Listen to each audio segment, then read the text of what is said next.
They say blood is thicker than water, but they have never met my brother. 5 years ago, on the day we buried our mother, he threw me out of the Harrington mansion into a freezing Boston blizzard with nothing but a rusty key. I slept under the stairs of a laundromat and ate leftovers to survive. But this morning, a banker fell to his knees before me. My poverty was a charade, and my brother is the prey who has finally stepped into the trap. My name is Celeste Harrington, and at 24 years old, I realized that grief is not a shared burden, but a solitary confinement cell. The wind that afternoon in Boston was not merely cold, it was malicious. It whipped through the rows of marble headstones in the family cemetery, tearing at the black umbrellas that huddled together like a flock of ominous crows.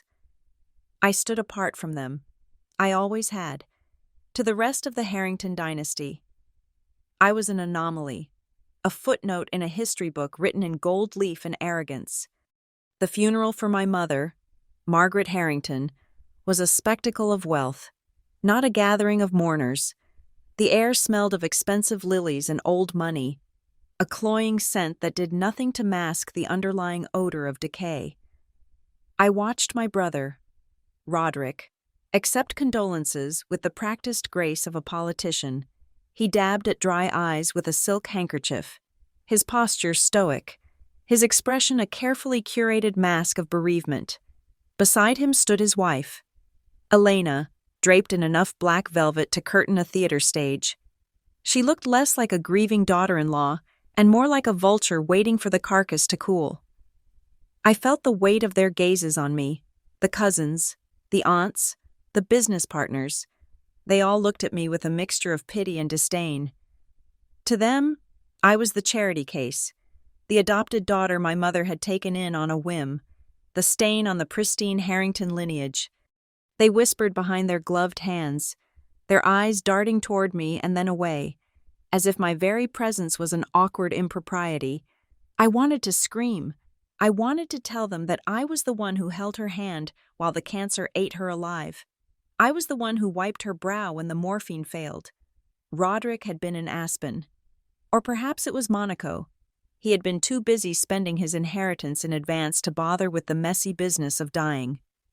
The service ended, and the procession of black limousines wound its way back to the estate like a funeral snake. The Harrington mansion loomed against the gray sky, a sprawling Gothic monstrosity of stone and glass that I had called home for 2 decades. Inside, the heating was set to a tropical temperature. A stark contrast to the biting frost outside, the library, where the reading of the will was to take place, was a sanctuary of mahogany and leather. A fire roared in the grand hearth, casting dancing shadows on the walls lined with first editions that no one in this family read. We took our seats. Roderick and Elena claimed the high-backed wing chairs near the fire, looking for all the world like a king and queen ascending their throne. I sat on a small ottoman near the door, clutching my purse, my knuckles white. Mr. Harrison, the family attorney, sat behind the massive oak desk. He was a small, nervous man who always looked as though he expected to be struck by lightning. He shuffled his papers, his hands trembling slightly. He avoided eye contact with everyone, especially Roderick. The tension in the room was thick enough to choke on. "Shall we begin?" Roderick asked, checking his platinum watch. "I have calls to make." Mr. Harrison cleared his throat, the sound dry and brittle. "Yes, of course. We are gathered here to read the last will and testament of Margaret Ann Harrington."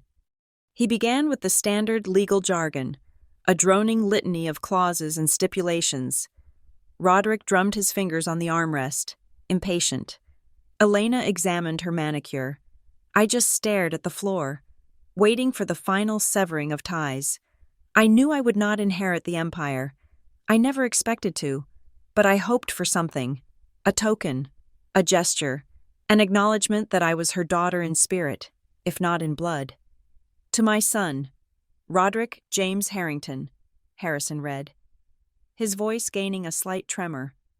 "I leave the entirety of the Harrington real estate portfolio, including the mansion we currently occupy, the summer estate in the Hamptons, and the commercial properties in downtown Boston. Furthermore, I bequeath to him my majority shares in Harrington Enterprises and the contents of my primary bank accounts, totaling $150 million. Roderick let out a breath he seemed to have been holding for years. A smirk curled the corner of his lip. Elena squeezed his hand, her eyes gleaming with avarice. It was done. They had won. They owned the world. And, Harrison continued, swallowing hard, to my daughter, Celeste. Roderick snorted. Adopted daughter. Harrison ignored him, though his voice grew quieter. To Celeste, I leave this envelope. The room went silent. The fire crackled. A sudden gunshot of sound in the stillness. Harrison reached into his briefcase and produced a small, unassuming manila envelope. He walked over and handed it to me. My hands shook as I took it. It felt light, empty. Is that it? Roderick asked, his voice rising in incredulity that quickly turned into amusement. A letter? Did she leave you a recipe for apple pie, Celeste? I ignored him and tore open the seal. Inside, there was no check, no deed, no stock certificates. There was only a heavy, iron key. It was old, the metal pitted and rusted, cold to the touch. Wrapped around it was a single sheet of stationery with my mother's elegant handwriting. I read the note silently. My dearest Celeste, keep this key until you are truly desperate. Do not use it before then. Trust me. Love, Mom. I stared at the key. It looked like something that belonged to a forgotten shed or a discarded padlock. It was ugly, utilitarian, and utterly worthless. Roderick burst into laughter. It was a harsh, barking sound that echoed off the high ceilings. A key? She left you a rusty key? Oh, this is rich. This is absolute poetry. He stood up, walking over to loom above me. It is fitting. Really, a piece of trash for the useless adopted child. Mother always did have a twisted sense of humor in the end. It must open something, I whispered, my voice barely audible. Ideally, a dumpster, Elena chimed in, standing up to join her husband. Because that is where you are heading. The cruelty was not new, but the finality of it was breathless. I looked up at them, tears stinging my eyes. I do not care about the money. Roderick, I just wanted her to know I loved her. She is dead, Roderick said, his face hardening into a sneer. And you are nobody. You were a pet project she got bored of, and now that she is gone, the charity stops. He turned to the door. Greta, Edwards. The housekeeper and the butler appeared in the doorway, looking terrified. Get her things, Roderick commanded, pointing at me. Get them out of my house. Now. Roderick, please. I stood up. The key clutched in my palm so tight it cut into my skin. It is snowing. Can we not discuss this tomorrow? Just let me stay one night. This is my house, he spat. And I do not want strangers in my house. Elena stepped forward, her eyes scanning me up and down. She lingered on my coat, a beautiful black cashmere trench coat that my mother had bought me for my last birthday. Wait, she said, raising a hand to stop the servants. She does not take the luggage. Roderick looked at his wife. What? She takes nothing, Elena said, her voice dripping with venom. Nothing that was purchased with Harrington money. That coat, the dress, the shoes, it is all ours. It was bought with our inheritance. Elena, that is absurd, I said, backing away. These are my clothes. Technically, Roderick said, a cruel light dawning in his eyes. She is right. You have never earned a dime in your life. Celeste, everything on your back belongs to the estate, and the estate belongs to me. You cannot be serious, I stammered. You want me to leave naked? I want you to leave with exactly what you brought into this family, Roderick said. Nothing. He grabbed the lapel of my coat. Take it off. No, I shouted, shoving him back. Roderick's face turned purple. He did not hesitate. He stepped forward and slapped me. It was not a theatrical slap. It was a brutal, backhanded blow that knocked me off balance. I stumbled, hitting my hip against the heavy oak table. The pain was sharp and immediate, but the shock was worse. "You ungrateful little leech," he shouted. "I give you a chance to leave with some dignity, and you dare touch me?" He ripped the coat from my shoulders. I struggled, but he was stronger. He tore the cashmere from me, leaving me shivering in my thin black funeral dress. "Please," I sobbed, the humiliation burning hotter than the slap. "Roderick, we are family." "We were never family," he roared. "You were a tax write-off. Now get out." He grabbed my arm and dragged me through the hallway. My heels skidded on the polished marble floors. I saw Mr. Harrison standing in the doorway of the library, clutching his briefcase, looking down at his shoes. He said nothing. He did nothing. Roderick hauled me to the massive double oak doors of the entrance. Elena was right behind him, holding my coat like a trophy. "And do not think about coming back," Roderick snarled. "If I see your face near this property again, I will have you arrested for trespassing." He shoved me. I flew forward, stumbling down the stone steps of the porch. I fell hard onto the abrasive concrete of the driveway. Scraping my knees, the cold hit me instantly, a physical blow that knocked the wind out of my lungs. Behind me, the heavy oak door slammed shut with a sound like a gunshot. I heard the lock turn. The definitive click echoed in the silence of the storm. I lay there for a moment, stunned. The snow was falling harder now, a white curtain that obscured the world. I was wearing nothing but a thin black dress and high heels. The wind bit into my exposed skin, needle-sharp and relentless. I stood up, my legs shaking uncontrollably. I looked back at the house. The lights were warm and inviting in the windows. I could see the silhouette of Roderick and Elena moving back toward the fire, back to the wine and the warmth. I looked down at my hand. I was still clutching the rusty key. It was the only thing I had left. A piece of junk iron. "Keep it until you are truly desperate," I whispered to the wind, repeating my mother's words. I was 24 years old. I had no money, no phone, no coat, and nowhere to go. I was standing in the middle of a blizzard in one of the wealthiest neighborhoods in Boston, and I was going to freeze to death if I did not move. I turned my back on the mansion. The tears on my cheeks were already turning to ice. I began to walk, one foot in front of the other. The snow crunched under my thin soles. Every step was agony.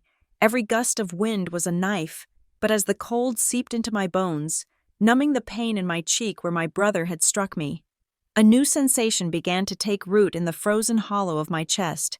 It was not fear. It was not sorrow. It was a cold, hard resolve. They thought they had discarded trash. They thought they had seen the last of Celeste Harrington. I gripped the rusty key until my knuckles turned blue. I would survive this. I would survive the cold, the hunger, and the humiliation. And one day, I would make them regret the moment they closed that door. The journey into hell had begun, and I was walking into it with my eyes wide open. Dorchester did not smell like the crisp, pine-scented winter of the estate. It smelled of wet cardboard, exhaust fumes, and the sour, lingering odor of unwashed bodies. I had traded the silence of a mansion for the cacophony of a tenement building where the walls were so thin I could hear my neighbor coughing up his lungs every morning at 4 o'clock. My new kingdom was a 300-square-foot room with a single window that looked out onto a brick wall covered in graffiti. The radiator hissed and clanked like a dying animal, providing heat only in sporadic, scalding bursts, leaving the room freezing the rest of the time. To survive, I had to kill Celeste Harrington, the heiress. In her place, a hollow-eyed woman named simply Cell emerged. I found work at Titan Industrial Cleaning. The name sounded grand, but the reality was a descent into the filthiest corners of the city. We were not the people you called to dust your blinds. We were the people you called when a factory pipe burst and flooded a basement with toxic sludge, or when a hoarder died in their apartment and wasn't found for 3 weeks. My first day on the job, the foreman, a man with a neck as thick as a tree stump, threw a pair of oversized rubber overalls at me.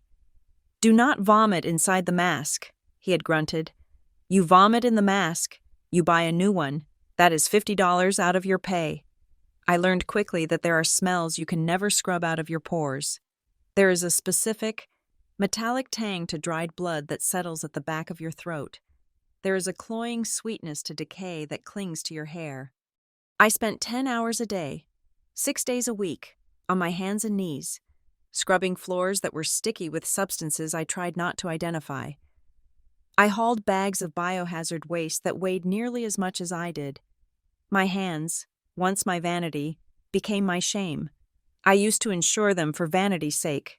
Now, they were tools of destruction. The industrial-grade bleach and ammonia ate through the cheap latex gloves provided by the company. My skin red, cracked, and peeling. My fingernails, once manicured into perfect ovals, were now broken down to the quick, perpetually rimmed with grime that no amount of soap could dislodge. Every time I washed them, the water stung, a sharp reminder of how far I had fallen. I stopped looking in mirrors. I did not want to see the ghost of the girl who used to wear silk. Survival became a game of mathematics. I knew the price of everything down to the penny. My budget was a tightrope walk over a canyon of starvation. I knew that the bakery on 4th Street threw out their stale baguettes at 7 o'clock in the evening. If I stood by the back door and looked pathetic enough, the baker would sell me a bag of rock-hard rolls for 50 cents. I learned that ramen noodles were cheaper if you bought them by the case from the suspicious bodega on the corner, even if they were 3 months past their expiration date. Dinner was usually a bowl of salty broth and a piece of bread that I had to soak in water to make chewable. I would sit on the edge of my sagging mattress, counting the coins in my jar. $1.25 for the bus, $3 for the laundromat, $10 to keep the electricity on for another week. The numbers swirled in my head, a constant, anxiety-inducing hum that drowned out any other thought. Sleep was a luxury I could rarely afford. The nights in Dorchester were alive with the sound of danger. Police sirens were the lullaby of the neighborhood, wailing past my window at all hours. Gunshots were not uncommon, sharp cracks that made me flinch and curl tighter under my thin, scratchy blanket, but the worst sound was the heavy, stumbling footsteps of my landlord, Mr. Kowalski. He was a drunkard with a temper that flared with every bottle of cheap whiskey he consumed. On the 1st of the month, he would pound on my door, the wood shaking in its frame. "Rent!" he would bellow, his voice slurred and aggressive. "Open up, girl! Do not make me get the key!" I would slide the envelope with $600, cash I had scrapped together by working double shifts and skipping meals, under the door. I never opened it. I was terrified that one night the envelope would not be enough, or that he would decide he wanted something other than money. I slept with a serrated steak knife under my pillow, my hand gripping the handle until my fingers went numb. It was a wretched existence, but the city, in its cruelty, refused to let me forget what I had lost. The newsstands were my torture chambers. I walked past them every morning on my way to the bus stop, and the glossy magazines would scream at me. One morning, about 2 years into my exile, I saw a headline that made me stop dead in the freezing rain. Harrington Air expands empire. New luxury high-rise planned for Seaport. There was a picture of Roderick, looking heavier, his face flushed with wine and arrogance, standing next to a sleek, silver sports car. Elena was beside him, wearing a diamond necklace that probably cost more than the entire building I lived in. I stood there, the rain soaking through my cheap windbreaker. Staring at the paper, they were smiling, they were thriving. While I was scrubbing other people's filth for minimum wage, they were buying supercars. I read the article through the plastic display. It mentioned visionary investments and bold moves in the real estate market. I knew better. I knew Roderick. He was not a visionary. He was a gambler. These investments smelled like desperate attempts to cover losses, pyramid schemes wrapped in gold foil, but to the world, he was a king, and I was dead. The rage that flared in my chest was so hot, it almost warmed me against the chill. I wanted to smash the glass. I wanted to tear the paper to shreds. Instead, I walked away. I had to catch the bus. Being late meant being docked an hour's pay, and an hour's pay was 3 cartons of milk. That evening, I returned to the tenement house with a renewed sense of bitterness. I went to the communal bathroom at the end of the hall. It was a vile place, with black mold creeping up the tile and a single bulb that flickered ominously. I locked the door and went to the loose brick near the floor behind the toilet. I pried it open with the handle of my toothbrush. There it was. The rusty key. It was heavy, cold, and ugly. For the first year, I had looked at it and cried, wondering why my mother had left me this piece of junk instead of help. I had thought about throwing it into the river. I had thought about mailing it to Roderick as a final joke. But now, as I held it in my rough, chemical-burned hand, I felt something different. It was not hope. Hope was a soft, fluffy thing, and I had no room for softness. This was hate. This key was a physical manifestation of my grudge. It was the only thing Roderick did not have. He had the house, the money, the cars, and the name. But he did not have this key. My mother had kept it from him. "You are not a chaotic accident," I whispered to the cold iron. "You are a weapon. I just do not know how to fire you yet." I shoved the key back into the dark hole and replaced the brick. It was my secret, my anchor. That night, lying in the dark, hungry and exhausted, my mind betrayed me. It drifted back to a time before the cold. I remembered a rainy Tuesday when I was 10 years old. I had come home from school with a fever. My mother, Margaret, had canceled a board meeting, something she never did, to sit by my bed. I remembered the feel of her hand on my forehead. It was cool and smelled of lavender lotion. She had read to me for hours, her voice a soothing rhythm that kept the nightmares at bay. "You are strong, Celeste," she had told me then, stroking my hair. "You are a survivor. The world will try to break you because you have a heart, but you must never let it turn you to stone." The memory was a knife in my gut. The contrast between that warm, lavender-scented bedroom and this damp, mildew-infested cell was too much to bear. I curled into a ball, pulling my knees to my chest. "You were wrong, Mom," I whispered into the darkness, my voice cracking. "The stone is the only thing keeping me alive." She had loved me, I knew that. But love had not saved me from the blizzard. Love did not pay the rent. Love did not stop my hands from bleeding, and as I drifted into a fitful sleep, haunted by the sound of sirens and the image of Roderick's smiling face in the newspaper, I realized that I was no longer waiting to be rescued. I was waiting for the moment the predator became the prey. I was just biding my time, counting my copper coins, and letting the hate harden my bones into steel. 5 years, I told myself, just survive. The wheel turns. It has to turn. 5 years is a lifetime when you are living it on your knees. At 29 years old, I was no longer the girl who had shivered in a cashmere coat on the steps of the Harrington estate. That girl was soft. She had dreams and a skincare routine. The woman I had become was made of gristle and scar tissue.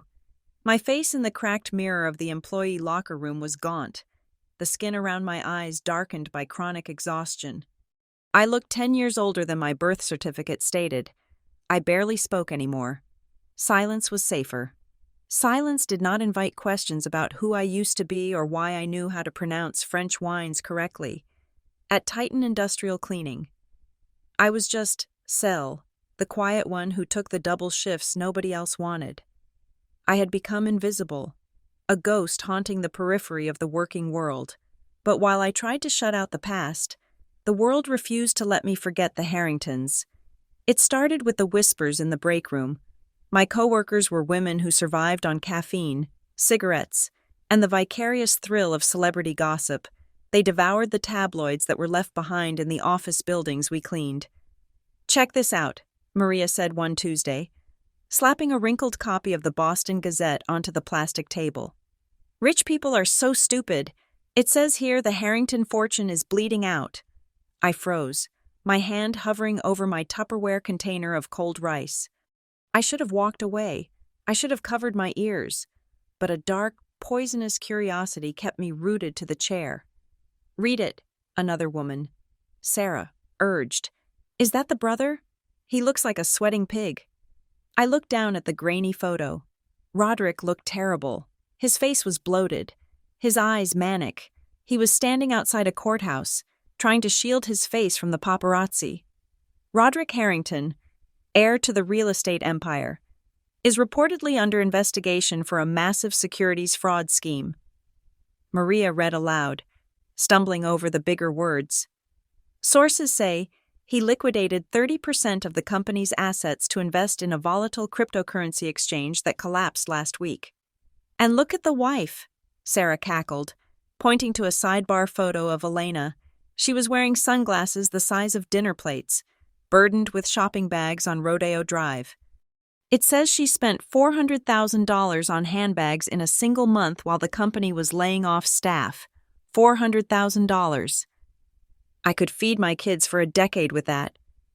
"They are going to crash and burn," Maria said with a satisfied nod. "You cannot fix stupid, no matter how much money you have." I stared at the paper. A strange, cold heat uncurled in my stomach. Roderick was gambling with the legacy our father had built brick by brick. He was throwing it away on digital coins and ego, and Elena was trying to fill the hollow cavity of her soul with leather and gold hardware. They were rotting from the inside out. For a moment, I felt a surge of grim satisfaction. Karma was slow, but it was coming, but then reality snapped back. Their slow decline did not put food in my stomach. Their bad investments did not pay my rent. I was still eating cold rice while Elena bought handbags worth more than my entire existence. The injustice was not balancing out. It was just changing shape. Then came the accident that shattered the fragile equilibrium I had managed to maintain. It was a Thursday afternoon. We were cleaning out an old textile factory in South Boston that was being converted into lofts. The air was thick with dust and the smell of old chemicals. I was moving a heavy 50-gallon drum of industrial solvent with a hand truck. The floor was uneven, the concrete buckled by years of neglect. The wheel of the hand truck hit a deep crack. The drum wobbled. I tried to correct it, bracing my body against the weight, but I was tired, and my boots were worn smooth. I slipped. The drum tipped over, the lid popping off upon impact. A wave of corrosive liquid splashed out. It missed my face, thank God, but it soaked the entire right leg of my work pants. The pain was instantaneous and blinding. It felt as if someone had pressed a red-hot iron against my calf and held it there. I screamed, a raw animal sound that echoed through the empty factory. I clawed at my pants, trying to rip the fabric away from my skin, but the chemical was already doing its work. Maria and the foreman, a man named Miller, came running. They dragged me to the emergency eye wash station and hosed my leg down. But the damage was done. The skin was angry, red, and blistering.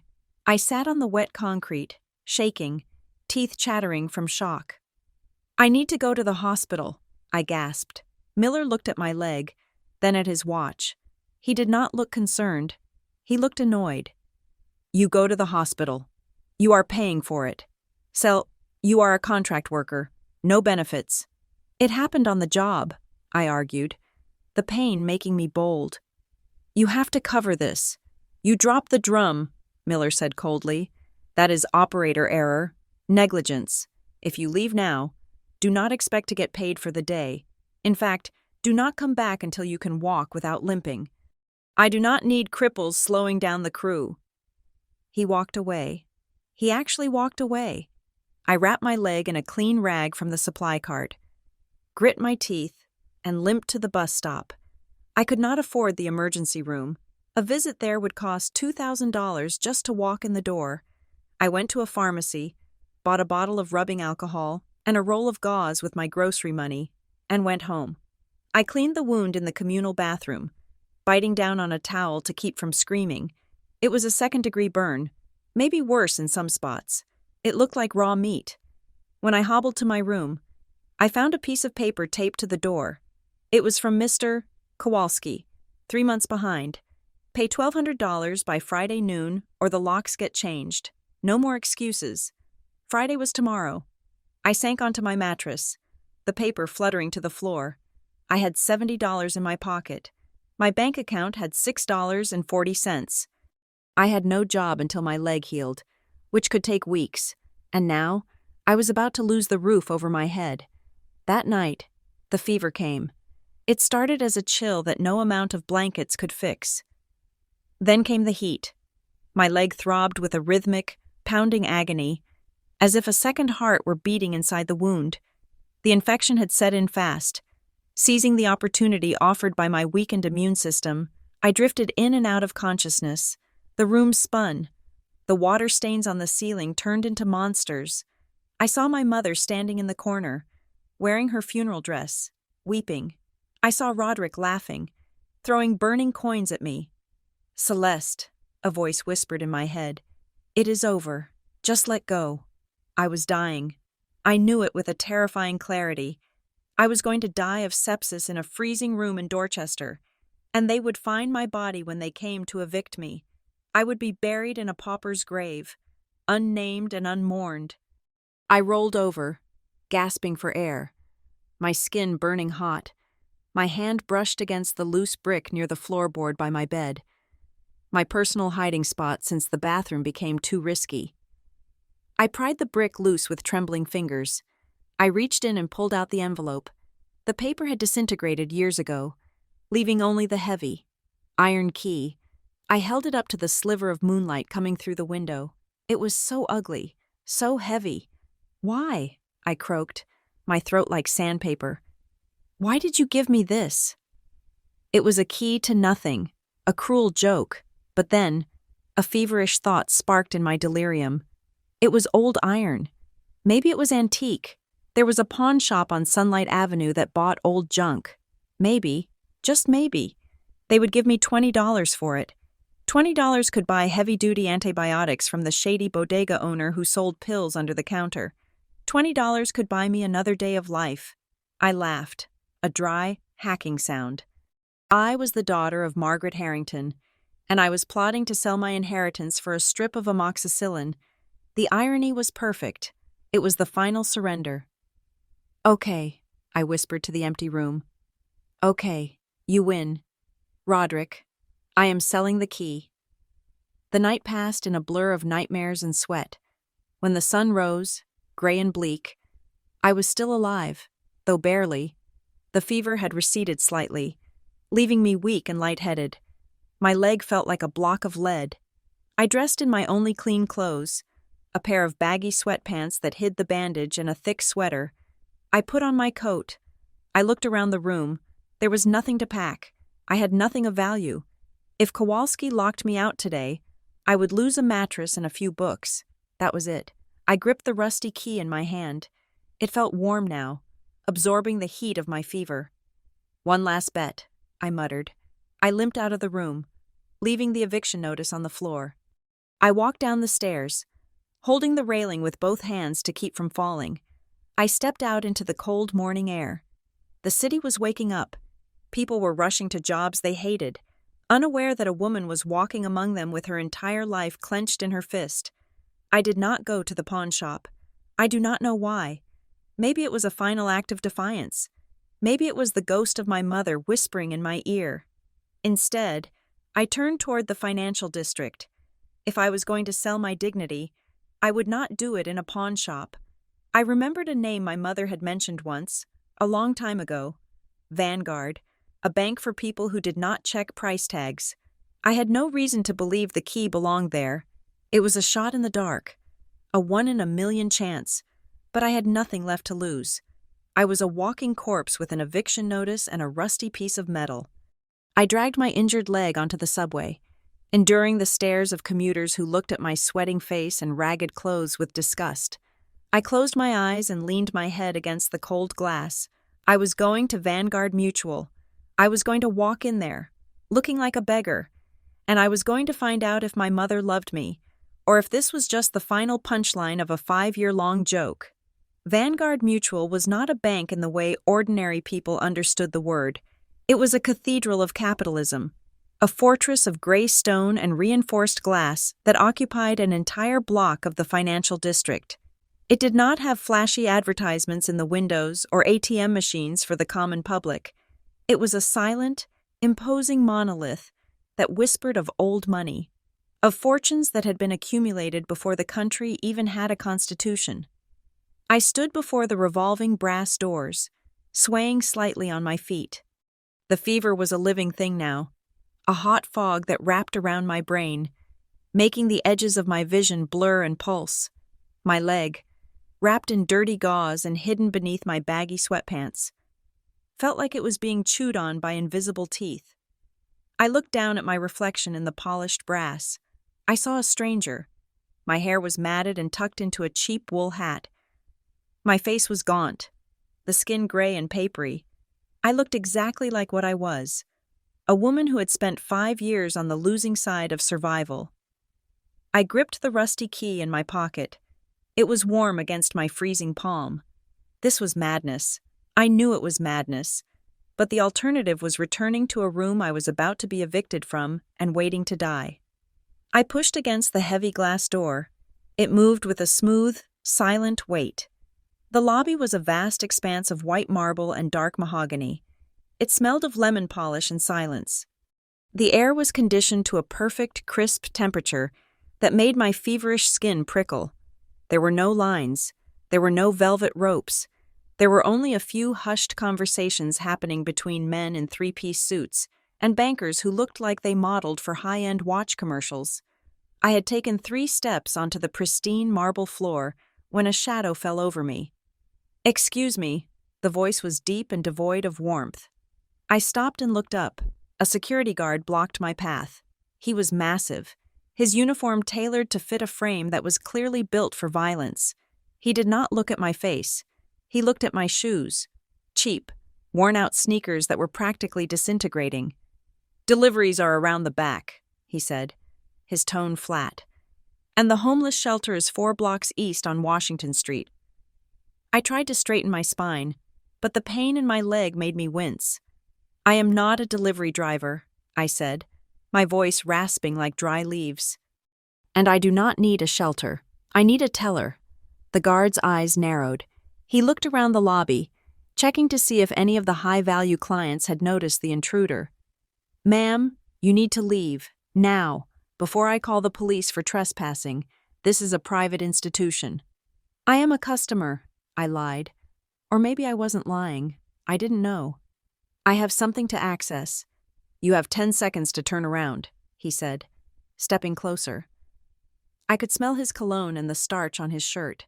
He was a wall of authority, and 5 years ago, I would have been terrified. But when you have scrubbed toxic sludge off factory floors and fought rats for a loaf of bread, a man in a uniform loses some of his power. "I have a key," I said, pulling my hand out of my pocket. I held it up. The ugly, pitted iron looked obscenely out of place against the backdrop of gold leaf and marble. "It belongs here." The guard looked at the key, and a flicker of confusion crossed his face. He hesitated. It was just enough time. "I want to see a teller," I said, loud enough that a man in a pinstripe suit near the fountain turned to look. "Unless Vanguard Mutual is in the habit of turning away account holders based on their attire?" The guard clenched his jaw. He grabbed my elbow, his grip hard. "All right, that is enough. Let's go." "Let her through. Roberts."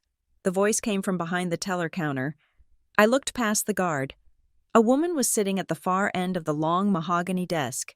She was impeccable. Her blonde hair was pulled back into a severe chignon. Her red lipstick was applied with surgical precision, and her name tag read Nancy in gold script. She was looking at me with a mixture of boredom and supreme arrogance. "She wants to embarrass herself," Nancy said, her voice carrying effortlessly across the quiet room. "Let her. Then we can have the police remove her for wasting bank time." The guard released my arm with a shove. "Make it quick," he growled.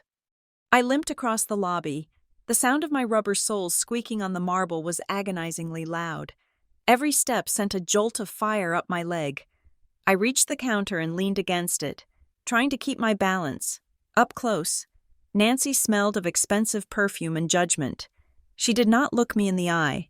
She looked at her computer screen, typing something that was likely a message to security to stand by. "Well?" she asked, not stopping her typing. "What is this about? Do you have a check to cash? Because we do not cash checks for non-members, and the minimum opening deposit here is $250,000. "I do not have a check," I said. I placed the key on the cold marble counter. It made a basso, heavy thud. "I have this." Nancy stopped typing. She looked down at the key. Her nose wrinkled slightly, as if I had placed a dead roach on her desk. She picked it up with 2 fingers, holding it by the very edge, careful not to let the rust touch her manicured skin. "What is this?" she asked. "Is this a joke?" "It has a number," I said, pointing to the side of the key where the code was faintly etched. My mother had shown it to me once, years ago, but I had forgotten until I saw it in the moonlight last night. VM709. Does that mean anything to you? Nancy sighed. A long-suffering exhalation. "Look, miss, I do not know where you found this. Maybe you dug it up in a scrapyard. But this is a modern bank. We use biometrics and digital encryptions. We do not use pirate treasure." She made a motion to toss the key back to me, but then she paused. She squinted at the number. She typed something into her keyboard, her movements sharp and aggressive. "VM709, she muttered, mocking me. "I am going to enter this just so the system can reject it, and then you are going to leave. Do you understand?" "Just type it," I whispered, holding onto the edge of the desk to keep from sliding to the floor. The room was starting to tilt. Nancy hit the enter key with a flourish. I watched her face. I expected the sneer to remain. I expected her to point at the door. Instead, the color drained from her face so fast it looked like a physical blow. Her eyes went wide, her mouth opened, but no sound came out. On the other side of the counter, I could not see her screen, but I saw the reflection of it in her glasses. It was red, a deep, pulsing, violent red. Suddenly, a low mechanical hum began to vibrate through the floor. It wasn't a siren. It was something felt more than heard. A series of heavy metallic thunks echoed from the entrance. I turned around. The revolving brass doors had stopped moving. Steel shutters were descending over the windows, cutting off the natural light and plunging the lobby into a gloom illuminated only by the artificial chandeliers. "What did you do?" Nancy whispered, her voice trembling. She dropped the key as if it had burned her. She pushed her chair back, scrambling away from the computer. The guard, Roberts, pulled his taser from his belt and started running toward us. "Step away from the counter," he shouted. "Hands where I can see them." Panic, cold and sharp, pierced through my fever. Roderick. It had to be Roderick. He had reported the key stolen. He knew. He had set a trap. My mother hadn't left me a fortune. She had left me a one-way ticket to prison. The warning on the screen wasn't for an account. It was a silent alarm for a high-priority criminal. "No," I gasped, backing away. "I didn't steal it. It's mine." "Get on the ground," Roberts yelled, closing the distance. "Now!" The other customers in the bank were standing up, looking alarmed. The atmosphere shifted from hushed wealth to immediate danger. I looked for an exit, but the steel shutters were down. I was trapped. 5 years of suffering, and this was how it ended. Not with a vindication, but with a taser to the chest in a marble lobby. "Please," I cried out, raising my hands. "Check the name. My name is Celeste Harrington." "I said get down!" Roberts raised the weapon, his finger tightening on the trigger. Suddenly, the door to the office behind the teller counter flew open. It slammed against the wall with a force that made everyone jump. A man burst out. He was short, balding, and wearing a suit that cost more than my brother's car. He was the branch manager. I recognized him from the plaque on the wall. Arthur Vance. But right now, Mr. Vance did not look like a composed banker. He looked like a man who had just seen a ghost. He was sweating profusely. His tie was askew. He was running, actually sprinting, toward the counter. "Stop!" Vance screamed, his voice cracking. "Roberts, stand down. Put that weapon away immediately." Roberts froze, confused. "Sir, she triggered a Class 1 alert. The system locked down. She's a threat." "She is not a threat. You imbecile." Vance vaulted over the low swinging gate near the tellers, nearly tripping in his haste. He rushed past the terrified Nancy, ignoring her completely. He ran straight to me. I flinched, expecting him to grab me, to restrain me. I braced myself for the impact, but he didn't grab me. He stopped 3 feet away. He looked at my face, my dirty, gaunt, fever-ravaged face, and his eyes filled with an emotion I could not place. Was it relief? Fear? Awe? Slowly, deliberately, the manager of Vanguard Mutual sank to his knees. The lobby went deathly silent. Roberts lowered his taser, his mouth hanging open. Nancy stood paralyzed against the back wall. The wealthy clients watched in disbelief as this powerful man knelt on the marble floor in front of a woman who looked like a beggar. "Mister," Vance bowed his head, his breathing heavy and ragged. He reached out a trembling hand, but he did not touch me. He gestured to the floor where the rusty key lay. "Ms. Harrington," he said, his voice thick with emotion. "Forgive us. Forgive the security. Forgive the wait." I stared at him, my brain unable to process the image. "What?" I whispered. "You aren't calling the police?" He looked up at me. There were tears in his eyes. "Police?" He let out a breathless, hysterical laugh. "Ms. Harrington, that key does not trigger a police report. It triggers the Omega Protocol.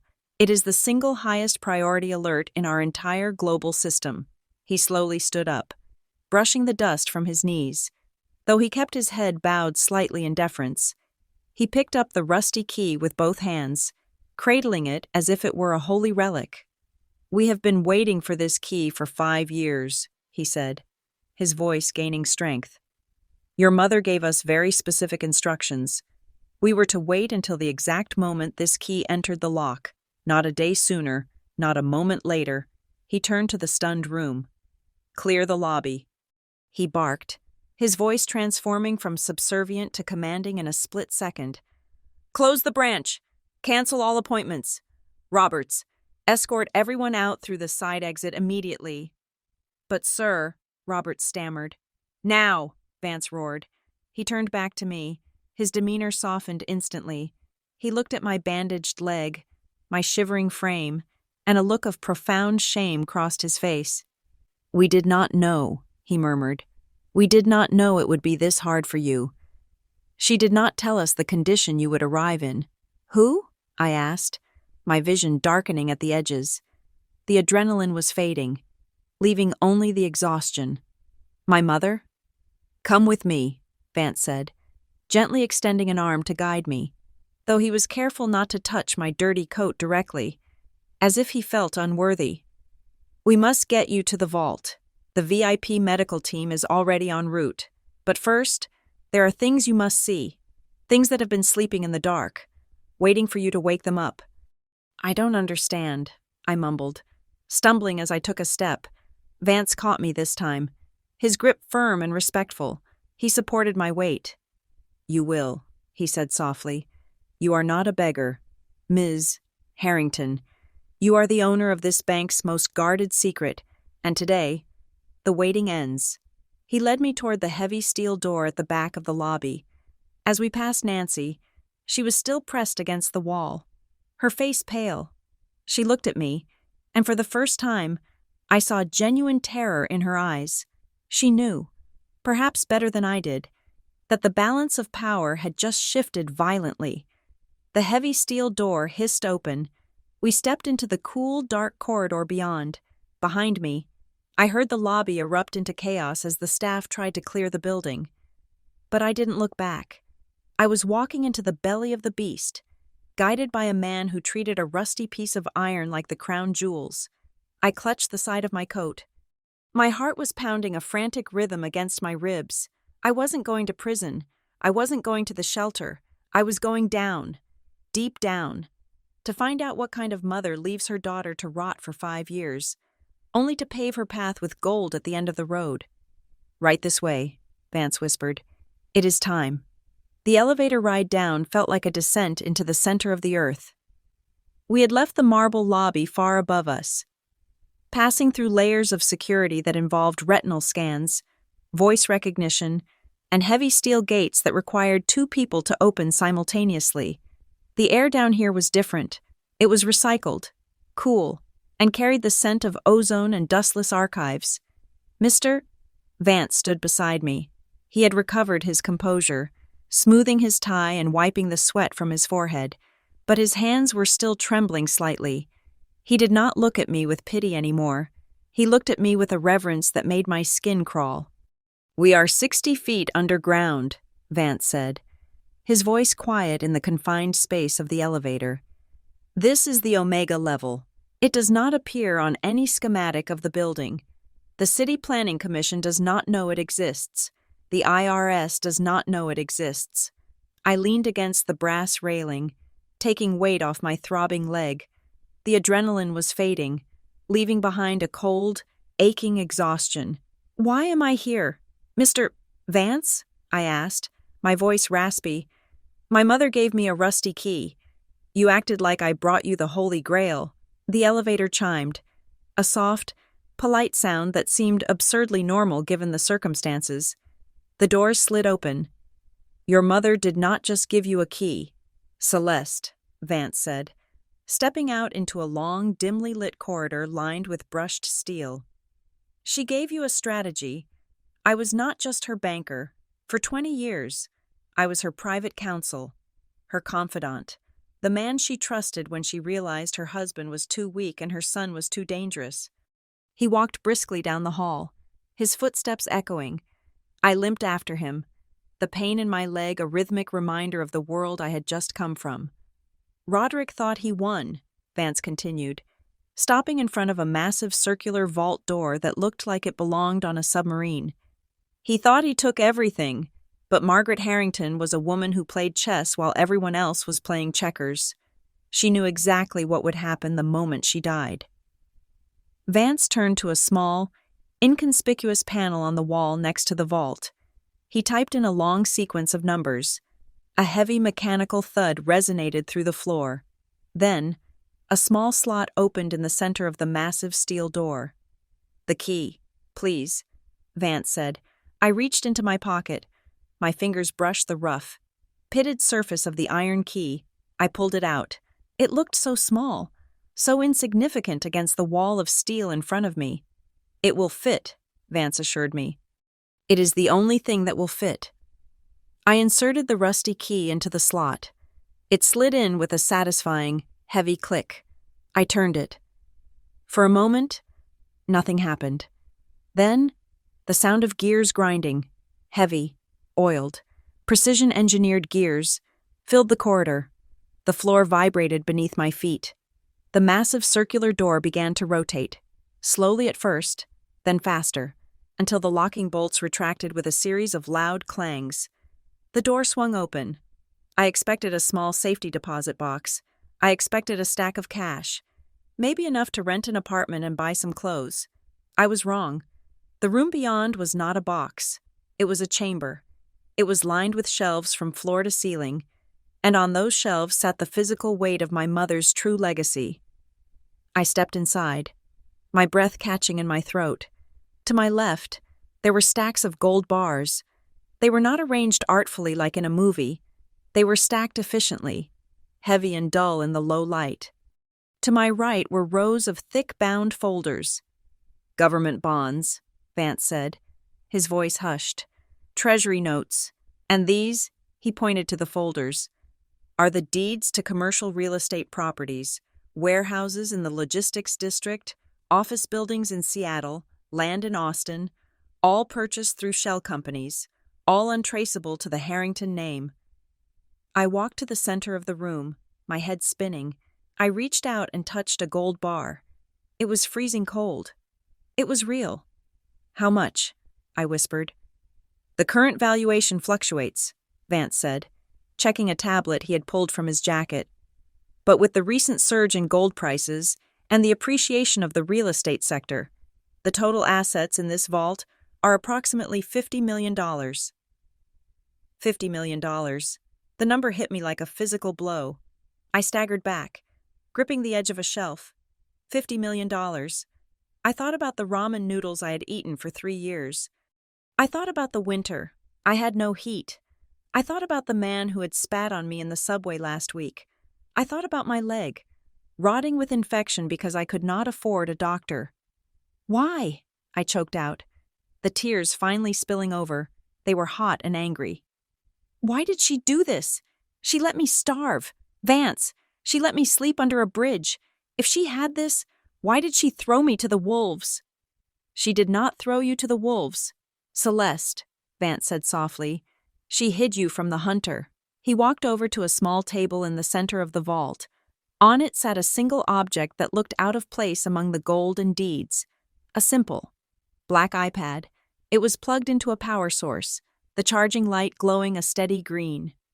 She knew you would ask that, Vance said.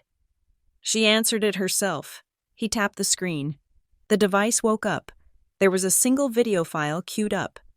Watch, Vance said. And he stepped back into the shadows, giving me space. I pressed play. The screen flickered, and then, there she was. Margaret Harrington, my mother. She looked terrible. It must have been filmed in the final weeks. Her skin was translucent, her cheekbones sharp enough to cut glass. She was sitting in her favorite armchair in the library, wrapped in a blanket. But her eyes, those steel-gray eyes that I saw in the mirror every day, were clear. They were burning with a fierce, terrifying intelligence. "Hello, Celeste," she said. Her voice was weak, raspy, but steady. I let out a sob, covering my mouth with my hand.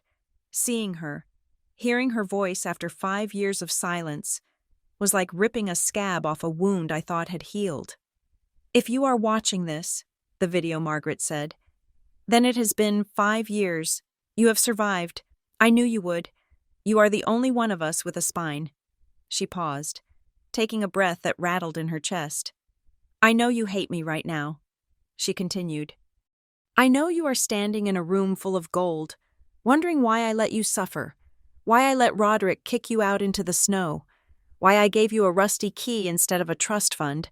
She leaned forward, staring into the camera lens as if she were looking directly into my soul.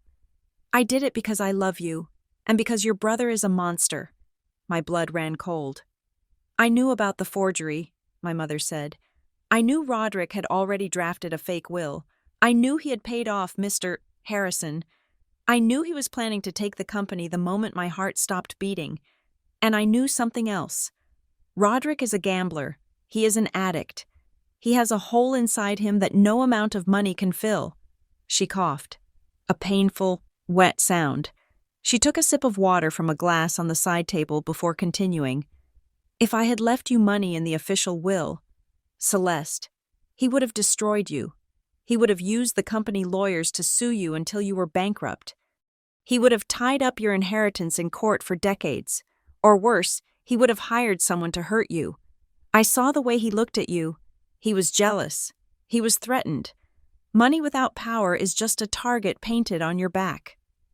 I listened, stunned, the cruelty of that day, the way she had left me nothing, the way the will had been read. It was all a play, a performance. "I had to make you nothing," she said, her voice dropping to a whisper. "I had to make you so small, so insignificant, that he would forget you existed. I had to let him think he had won everything so that he would not come looking for you. I had to break your heart to save your life." Tears streamed down my face, dripping off my chin onto the cold concrete floor. "I calculated the timeline," she said. "Roderick is reckless. Without me there to control him, he will burn through the liquid assets in 2 years. He will leverage the real estate in 3. By year 4, he will be desperate. By year 5, he will be ruined." She smiled then. It was a small, grim smile. A smile of a general who knows the enemy is walking into a minefield. "This vault does not exist on any paper," she said. Mr. Vance is the only living soul who knows about it. These assets were purchased with my personal funds over 30 years. This is clean money. Celeste, it is yours. All of it. She leaned back, looking exhausted. The effort of the speech was draining her. I am sorry for the pain, she said, her voice breaking for the first time. I am sorry for the cold nights. I am sorry I could not be there to hold you. But I needed you to be tough. I needed you to be hungry. Because when you walk out of this vault, you are not just an heiress, you are an avenger. She raised her hand and touched the screen, as if trying to touch me through time. Take it all back. Celeste, buy the debt, foreclose on the house, burn his kingdom to the ground, and remember you are a Harrington. You do not just survive the storm, you are the storm. The screen went black. The silence in the vault was absolute. The only sound was the ragged intake of my own breath. I stood there for a long time, staring at the black screen, the anger that had fueled me for 5 years, the bitterness toward my mother, began to dissolve. In its place, something else was forming, something harder, something sharper. She had played the long game. She had sacrificed her own image in my eyes, allowed me to hate her, just to ensure I lived long enough to win. I wiped my face with the sleeve of my dirty coat. The tears were gone. Mr. Vance, I said. My voice was no longer trembling. It was steady. It was cold. Yes, Miss Harrington? You said these assets include government bonds and gold, I said. Turning to look at him, how quickly can we liquidate enough to make a significant purchase? Immediate liquidity is available, Vance said, stepping forward. We can transfer funds to a secure operating account within the hour. What do you have in mind? I looked down at my infected leg. Then I looked at the gold bars. Then I looked at the reflection of my face in the dark glass of the iPad. The girl who had begged for a job at a cleaning company was dead. The woman standing in the vault was the daughter of Margaret Harrington. First, I said, I need a doctor. The best one you have. I want this leg fixed. And then I need a hotel. The presidential suite at the Ritz-Carlton will do. Consider it done, Vance said, already tapping on his phone. And then, I continued, walking toward the open door of the vault, I want you to contact a bank called Ironclad Credit. Vance paused. He looked up at me, a flicker of understanding crossing his face. Ironclad Credit? That is a predatory lender. They deal in high-risk mortgages. I know, I said. I read the financial news. My brother just mortgaged the Harrington estate with them. He is in default. I touched the rusty key one last time before dropping it into my pocket. It was no longer a burden. It was a scepter. Buy the debt, Mr. Vance, I commanded. Buy every single cent of debt Roderick Harrington owes. I do not want to just buy the house at an auction. I want to own the paper that his life is printed on. Vance smiled. It was a sharp, professional smile. It will be my pleasure, Ms. Harrington. I walked out of the vault, limping, but my head was high. The infection burned, but the fire inside me burned hotter. The 5-year winter was over. It was time for the harvest. The ink on the documents was still wet when I finally set the pen down. It was a Mont Blanc, heavy and cool in my hand. A stark contrast to the cheap plastic ballpoints I had used to sign minimum wage contracts for the last 5 years. I looked down at my signature. It was shaky at first, the loops of the sea trembling with the adrenaline that was still coursing through my veins. But by the time I reached the H of Harrington, the lines were firm, sharp, definitive. I was crying, but not for the $50 million that was now legally mine. I was not crying for the gold bars stacked in the corner or the deeds to the skyscrapers in Seattle. I was weeping for the woman on the screen who had spent her final breaths orchestrating my survival. My mother had not abandoned me. She had forged me. She had thrown me into the fire so I would burn away the softness and come out as steel. The realization hit me harder than the cold wind of the blizzard 5 years ago. I wiped the tears away with the back of my hand, a hand that was still rough, red, and smelling of industrial bleach. It is done, mister, Vance said softly, gathering the papers. The accounts are active. The funds are yours to command. Good, I said, my voice thick but steady. Now, get me out of here. And Vance, I need a doctor, not a clinic. I need a specialist. An hour later, I was no longer underground. I was 20 floors up in the presidential suite of the Ritz-Carlton, overlooking the Boston Common. The room was larger than the entire tenement building I had lived in. It smelled of fresh orchids and expensive linen, but I did not have time to admire the view. I was sitting on the edge of a velvet chaise lounge, gripping a silk pillow while Dr. Aris, the head of trauma surgery at Mass General, whom Vance had summoned with a single phone call, peeled the filthy, stuck gauze off my leg. The pain was excruciating. It was a white-hot tearing sensation that made black spots dance in my vision. But I did not scream. I did not beg for it to stop. I had endured worse things than pain. I had endured invisibility. The infection is deep, Ms. Harrington, Dr. Aris said, his brow furrowed as he examined the angry, weeping burn. Another 24 hours, and you would have been septic. We need to debride this tissue immediately and start you on intravenous antibiotics. I can have an ambulance here in 10 minutes. No ambulance, I said through gritted teeth. Do it here. Ms. Harrington, a hospital setting is? I am not going to a hospital. I cut him off. I am not going anywhere where people can see me like this. You have your bag. You have the medicine. Do it here. I will pay whatever the cost is. Triple it. Doctor. Aris looked at Vance, who gave a subtle nod. The doctor sighed and opened his kit. Very well. But this will be unpleasant. He worked for an hour. I watched him cut away the dead skin, the necrotic tissue that represented the last vestiges of Selma's, the cleaning lady, with every slice of the scalpel. I felt lighter. He hooked me up to an IV drip, the clear liquid flowing into my veins like life itself. When he was finished, my leg was wrapped in pristine, white sterile bandages. The throbbing heat began to subside, replaced by the cool numbness of high-grade painkillers. Rest, doctor, Aris instructed, packing his tools. You need sleep. I have slept enough, I said. Standing up, my leg was stiff, but I could put weight on it. The antibiotics were already clearing the fog from my brain. Now, I have work to do. I limped into the bathroom. It was a palace of marble and gold fixtures, with a mirror that spanned the entire wall. I turned on the lights, bright, unforgiving vanity bulbs, and looked at myself. The reflection was horrifying. My hair was a matted, dull mess of split ends and grease, tucked under a cheap hat. My skin was gray, marred by sunspots and exhaustion. My eyes were sunken, rimmed with dark purple circles that looked like bruises. I looked like a victim. No more, I whispered. I picked up the phone on the wall. Vance, I said, get me a stylist, get me a hairdresser, get me a makeup artist, the best in the city. Tell them it is an emergency.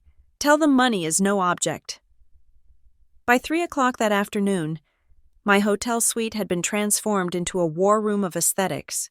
The hairdresser, a man named Julian, who usually booked out 6 months in advance, frowned as he touched my hair. Honey, the damage is catastrophic. We cannot save the length. It is dead weight. Cut it off, I said, staring at myself in the glass. All of it. A bob? He suggested. Shorter, I commanded. I want it sharp. I want it dangerous. I do not want to look like a princess. I want to look like a queen who just executed the king. The scissors hissed. Locks of long, dull brown hair fell to the floor. With every snip, I felt the weight of the last 5 years falling away. The fear, the hunger, the humiliation. It was all lying on the marble tiles. When Julian finished, my neck was exposed. My hair was a sleek, angled pixie cut, dyed a rich, dark espresso that made my pale skin look porcelain rather than sickly. It emphasized my jawline, which had hardened over the years of clenching my teeth. Next was the makeup artist. She was a genius with concealer. She covered the small scars on my hands, the rough patches on my cheeks. She contoured my face, turning my gauntness into angular elegance. She painted my lips a deep, blood-red crimson. Then came the clothes.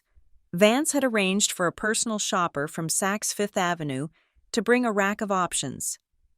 I bypassed the floral dresses and the soft cardigans.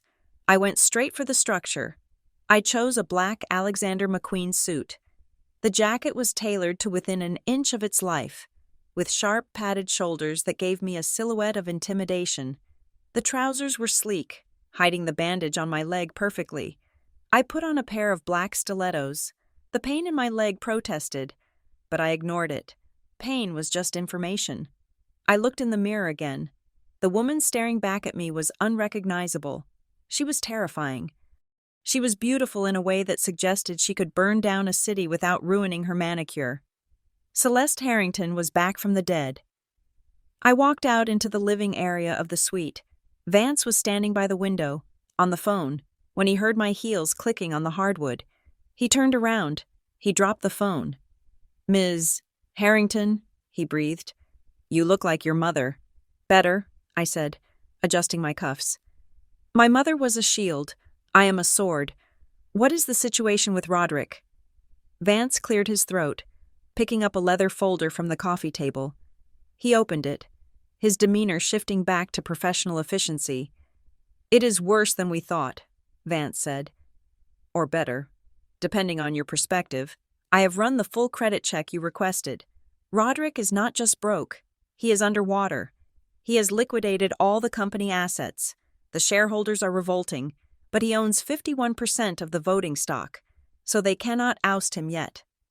"And the house?" I asked. "The mansion?" "That is the key," Vance said. 6 months ago, he took out a high-interest loan against the Harrington estate. He used the money to try and cover his losses in the crypto market. He failed. He has missed 4 consecutive payments. Who holds the note?" "A private lending firm called Ironclad Credit," Vance said, a look of distaste crossing his face. "They are sharks. They specialize in distressed assets. They do not negotiate. They have initiated foreclosure proceedings. The auction is scheduled for tomorrow morning at 9 o'clock. It is a closed-door auction, meant for institutional investors." "Ironclad Credit," I repeated the name, tasting it. "They want their money back." "They want the property," Vance corrected. "They know the land is worth triple the loan value. They are going to foreclose, kick Roderick out, and sell the land to developers for a fortune." I walked over to the window. The sun was setting over Boston, painting the sky in shades of bruised purple and orange. I could see the financial district. I could see the world that Roderick thought he owned. "I do not want to bid at the auction," I said quietly. Vance looked confused. "But Ms. Harrington, that is the only way to get the house back. We have the capital. We can outbid anyone. If I bid at the auction, I am just another buyer." I turned to face him. "I am just giving Roderick a clean exit. He loses the house, but his debt is wiped clean by the sale. He walks away free." I narrowed my eyes. "I do not want him free." "Then what do you propose?" "Call Ironclad Credit," I ordered. "Right now, tell them there is a private equity firm called Phoenix Holdings interested in their distressed portfolio." "Phoenix Holdings?" Vance asked. "I am not familiar with them." "You are," I said, "because you are going to register it in the Cayman Islands in the next 10 minutes. It is me. I am Phoenix Holdings." I walked closer to him, my voice dropping to a low, lethal register. "I want to buy the debt. Vance, I want to buy the mortgage note itself. Offer them 110 cents on the dollar. Offer them immediate wire transfer. They are lenders. They want cash. They do not want the hassle of an auction and eviction." Vance's eyes widened as the realization dawned on him. "If you buy the note." "If I buy the note," I finished for him, "I become the lender. I became the bank. Roderick does not owe Ironclad Credit anymore. He owes me. And as the holder of the defaulted note," Vance said, a smile slowly spreading across his face. You have the legal right to seize the collateral immediately. You can bypass the auction. Exactly, I said. I do not want to buy his house. I want to evict him from my house. It is brilliant, Vance said. Ruthless, but brilliant. One more thing, I said. I need security. Roderick is violent. I remember the slap he gave me 5 years ago. I remember the bruise that lasted for 2 weeks. He will not go quietly. I have contacts at a private security firm, Vance said. Ex-military, discreet, highly effective. Hire them, I said. I want a team of 6. I want them in suits. I want them to look like they guard the president. And I want them ready at 8 o'clock tomorrow morning. Consider it done, Vance said, pulling out his phone to make the calls. I turned back to the mirror. I ran my hand over the lapel of my black suit. It felt like armor. I reached into my pocket and pulled out the rusty key. It had done its job. It had opened the door. Now, I needed a new key. Vance, I said over my shoulder. Yes, Ms. Harrington? When you buy the debt from Ironclad, I said, applying a fresh coat of crimson lipstick, make sure the transfer of ownership includes physical possession of the master keys to the property. I do not want to knock on the door. I smiled, and the reflection in the mirror smiled back. A shark in a tailored suit. I am going to let myself in. The stage was set. Roderick was planning a party tonight, a desperate last stand to impress his fake friends. He thought he had until the auction tomorrow to figure out a miracle. He thought he was still the master of the Harrington domain. He had no idea that the miracle had already happened, and her name was Phoenix. And she was bringing not salvation, but fire, while I was transforming into a weapon of mass destruction in the presidential suite of the Ritz-Carlton. The fortress of the Harrington dynasty was collapsing under the weight of its own rot. The mansion at 1004 Beacon Street, once the envy of Boston society, was now a hollow shell. The electricity had not been cut yet, but the threat hung in the air like the smell of impending rain. The grand chandeliers that used to blaze with light were dimmed to a singular, pathetic bulb to save on the utility bill. The heating system, a massive industrial beast that required constant maintenance, had been turned off for weeks. The house was freezing. A damp, creeping cold that seeped into the expensive curtains and the Persian rugs. But the physical cold was nothing compared to the glacial hatred between the two people occupying the drawing room. Roderick and Elena were alone. The staff, the chef who made the best soufflé in New England, the maids who kept the silver polished to a mirror shine, the gardener who manicured the roses with surgical precision, had all vanished. They had walked out one by one over the last month as their paychecks bounced like rubber balls. The last to leave was Greta, the head housekeeper who had served our family for 30 years. She had left that morning, spitting on the doorstep after Roderick told her he could not pay her back wages until his investments matured. Now, the house was silent, save for the screaming match that was echoing off the vaulted ceilings. "You useless, pathetic excuse for a man!" Elena shrieked. She was pacing the floor in a silk dressing gown that had seen better days, a glass of cheap wine in her hand. The water company called again. "Roderick, they are shutting off the main line at midnight. How am I supposed to shower? How am I supposed to live?" Roderick was slumped on the leather sofa, his head in his hands. He looked terrible. His hair was thinning, his skin was pasty, and he had gained 50 pounds of stress weight. The handsome, arrogant prince who had thrown me into the snow 5 years ago was gone. In his place was a sweating, terrified gambler. "Shut up, Elena," he groaned. "I am thinking. I am trying to fix this." "Can fix this?" Elena laughed, a shrill, hysterical sound. "Like you fixed the portfolio? Like you fixed the stock options? You gambled it all away. You took the legacy your father built and put it all on black in Las Vegas. You are a disease. Roderick!" Roderick shot up from the sofa, his eyes bloodshot. "And where did the rest go? Elena? Huh? Look at your closet. You have 300 pairs of shoes in there. You have handbags that cost more than a car. You spent money like it was water because you thought the well would never run dry. Do not lecture me about responsibility when you have a closet full of evidence of your own stupidity." "I was maintaining our image," Elena screamed back. Throwing the wine glass at the fireplace, it shattered, red liquid staining the white marble hearth like blood. "Someone had to look the part while you were busy destroying the company. And now look at us. We are hosting a party tonight, and we do not even have a catering staff. I had to order trays of cold cuts from a deli. Roderick, a deli. It is humiliating." Roderick wiped his face with a trembling hand. "We need the loan. Elena, the people coming tonight still have money. If I can just convince Harrison to bridge a short-term loan, or get the Vanderbilts to invest in the new non-existent development project, we can pay off the mortgage interest. We just need to buy time." "Time?" Elena sneered. "We do not have time. We have an eviction notice." The doorbell rang. It was a jarring sound in the empty house. "They are here," Roderick said, panic rising in his voice. "Pull yourself together. Fix your face. Put on the diamonds, the ones you haven't pawned yet. We have to sell the lie.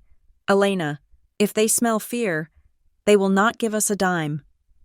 The party was a grotesque pantomime of high society. 6 guests arrived. They were the dregs of the social circle, the ones who fed on gossip and schadenfreude. They parked their luxury cars in the driveway, stepping over the weeds that were sprouting through the cracks in the cobblestones. They walked up the steps, noticing the peeling paint on the columns and the unpolished brass of the knocker. Roderick opened the door himself, wearing a tuxedo that was slightly too tight around the waist. He forced a wide, toothy grin that did not reach his dead eyes. "Welcome, welcome," he boomed, his voice too loud in the quiet night. "So glad you could make it. The staff as well. We gave them the night off. We wanted a more intimate gathering, just close friends." The guests exchanged glances. They knew, everyone knew, in their world, giving the staff the night off was code for, "We cannot afford them." They moved into the drawing room, which was freezing. Elena was posed by the piano, shivering in a strapless gown, smiling maniacally. On the coffee table sat a pathetic spread of crackers, cheese cubes, and lukewarm deli meats, arranged on a silver platter that was tarnished around the edges. "Charming, Mrs. Vanderbilt said, pulling her fur coat tighter around herself. "Very rustic. Roderick, is the heating undergoing maintenance?" "Eco-friendly initiative," Roderick lied quickly, pouring wine that cost $12 a bottle into crystal glasses. "We are reducing our carbon footprint. It is all the rage in Europe. We like to keep the house brisk. It is good for the circulation." The conversation was excruciating. The guests sipped the bad wine and made polite small talk. But their eyes were darting around the room, cataloging the signs of decay. They noticed the dust on the mantelpiece. They saw the water stain on the ceiling where the roof had leaked and had not been repaired. They whispered to each other when Roderick went to the kitchen to fetch more ice. "He is finished, Mr." Harrison whispered to his wife. "I heard the bank seized his accounts yesterday. He asked me for $50,000 last week. Begged for it." "Pathetic," she replied. "Why did we even come?" "To watch the crash," he smirked. "It is the best show in town." Roderick returned with the ice bucket, sweat beading on his forehead despite the cold room. He was about to launch into his pitch, a desperate plea for investment in a revolutionary tech startup that existed only in his head, when his phone buzzed in his pocket. He froze. He pulled it out, expecting another threat from the utility company or a lawyer. Instead, it was an email notification from his bank. Subject: Notice of debt transfer. Ironclad credit. Roderick's heart hammered against his ribs. He opened the email, his hands shaking so hard he nearly dropped the phone. He read the text. "Dear Mr. Harrington, please be advised that your mortgage note, formerly held by Ironclad Credit, has been sold in its entirety to a private investment firm, Phoenix Holdings. The new lien holder has assumed all rights and privileges associated with the debt effective immediately." Roderick stared at the screen. He blinked, A slow, confused smile began to spread across his face. "Phoenix Holdings," he muttered. "What is it, darling?" Elena asked, her voice sharp with anxiety. "Bad news?" "No," Roderick said, looking up, his eyes wide with a sudden, manic hope. "No, it might be a miracle." He turned to the guests, his chest puffing out. "Ironclad sold the debt," he announced, as if he had just won the lottery. "They sold it to a private investor. Phoenix Holdings. Who are they?" "Mr.?" Harrison asked, swirling his wine suspiciously. "I do not know," Roderick said, his mind racing to fill in the blanks with fantasies. "But private investors are different from banks. They are people. They negotiate. They buy debt because they want to restructure, not foreclose. If they bought it, it means they see value in the Harrington name. They want to partner with me." He laughed, a sound of pure relief. "Do you see, Elena? I told you. I told you I would fix it. Ironclad was just a computer algorithm. This Phoenix entity, I can talk to them. I can charm them. I can promise them a stake in the company. We are saved." Elena looked at him, hope warring with skepticism on her face. "Are you sure, Roderick?" "I am positive," Roderick practically shouted. "They would not buy a toxic asset unless they had a plan to work with the borrower. This is it. This is the lifeline." Just then, a light swept across the drawing room windows. Twin beams of high-intensity LED headlights cut through the darkness of the driveway, illuminating the overgrown grass and the peeling paint in harsh relief. The conversation stopped. The guests turned to the window. A vehicle was approaching. It was not a police car. It was not a tow truck. It was a limousine, a long, black, sleek beast of a car, longer than anything Roderick had ever owned. It moved silently up the driveway, crushing the weeds under massive tires. It looked like a shark swimming through dark water. Behind it was a black SUV, menacing and professional. "It is them!" Roderick gasped, rushing to the window. "It has to be them! Phoenix Holdings! They are coming to negotiate in person." He spun around. Grabbing a napkin to wipe the sweat from his face, he buttoned his jacket, straightened his tie, and ran a hand through his thinning hair. "Elena, stand up straight," he hissed. "Look regal. Everyone, please, look alive.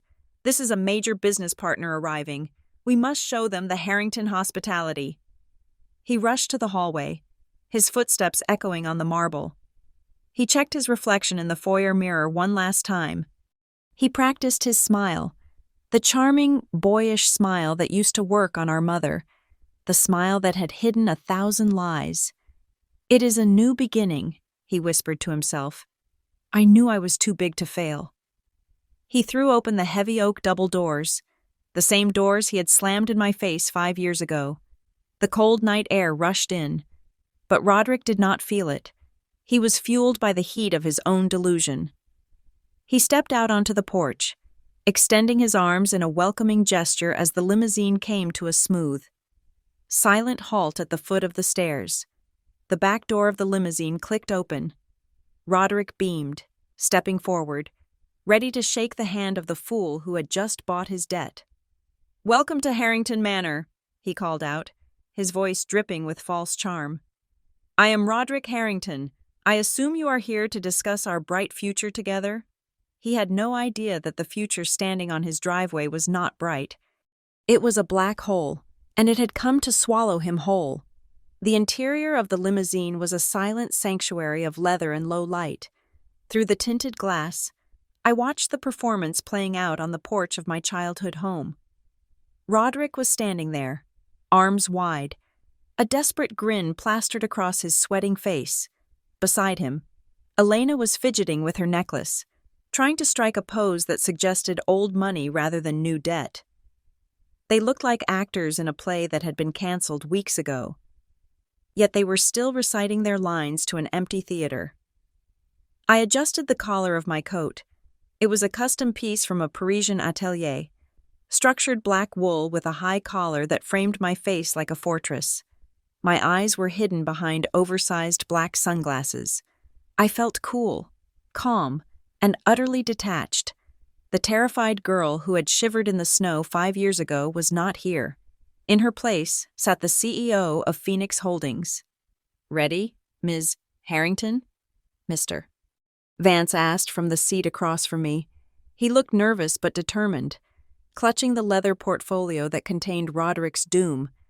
"I have been ready for 5 years," I replied. My voice was low and steady.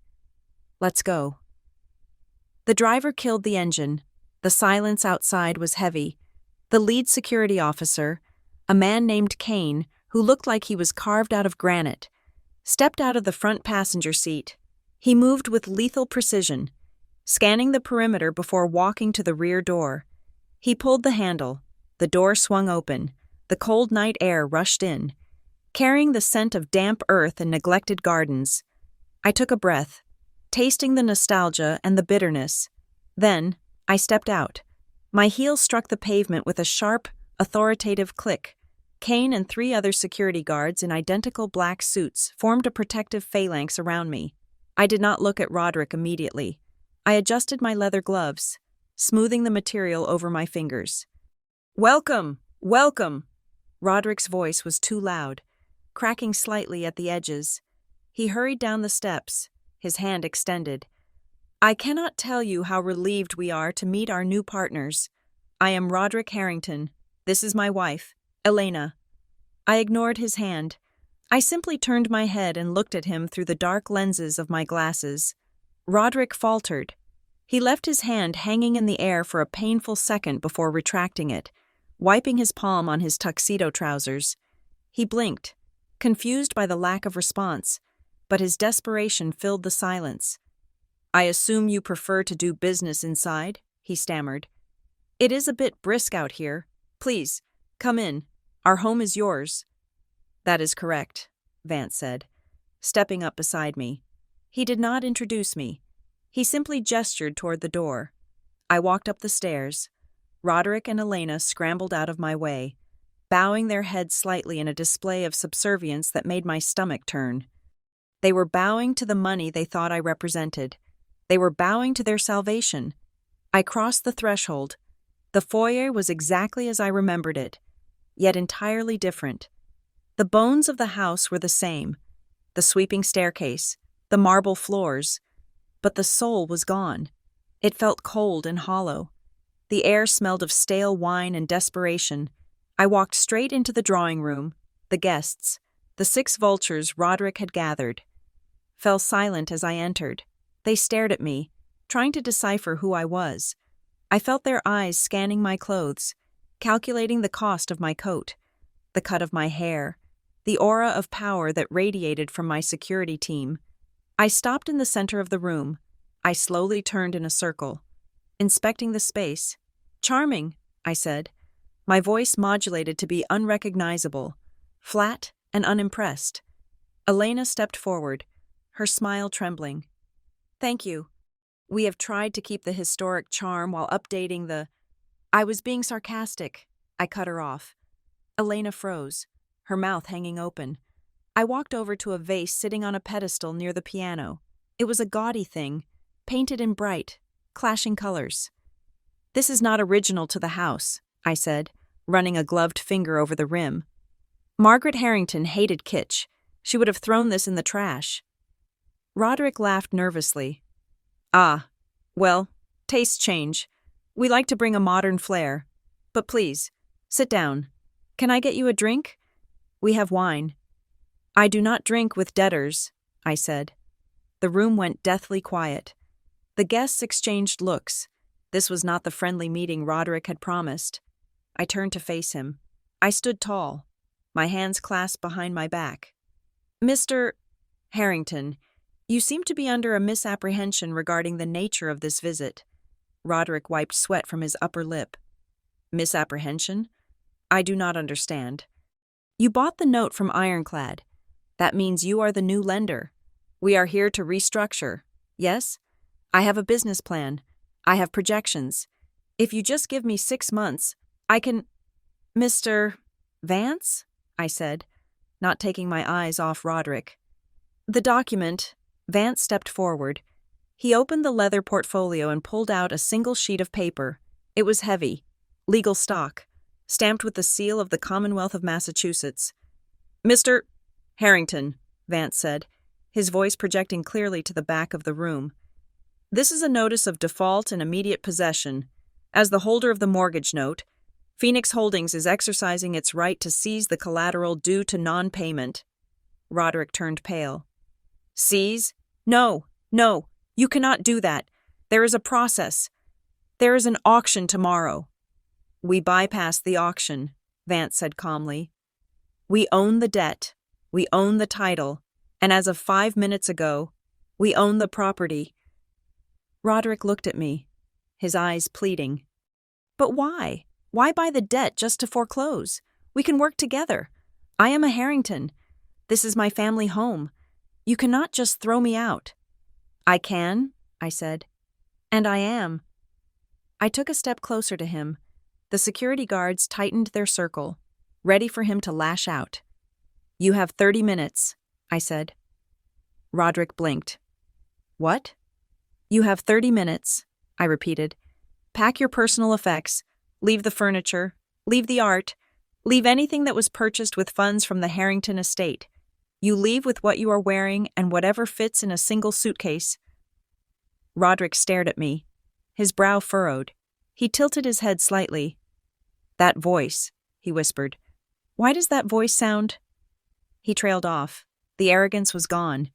In its place was a dawning, terrifying familiarity.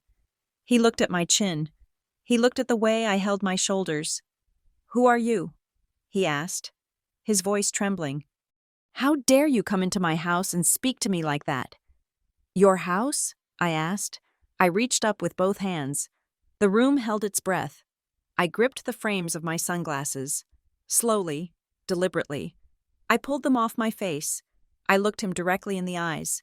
My eyes were gray, just like our mother's. My gaze was not a fire. It was an iceberg. For 3 seconds, there was absolute silence. It was the kind of silence that happens after a bomb detonates. Before the sound wave hits, then, Elena screamed.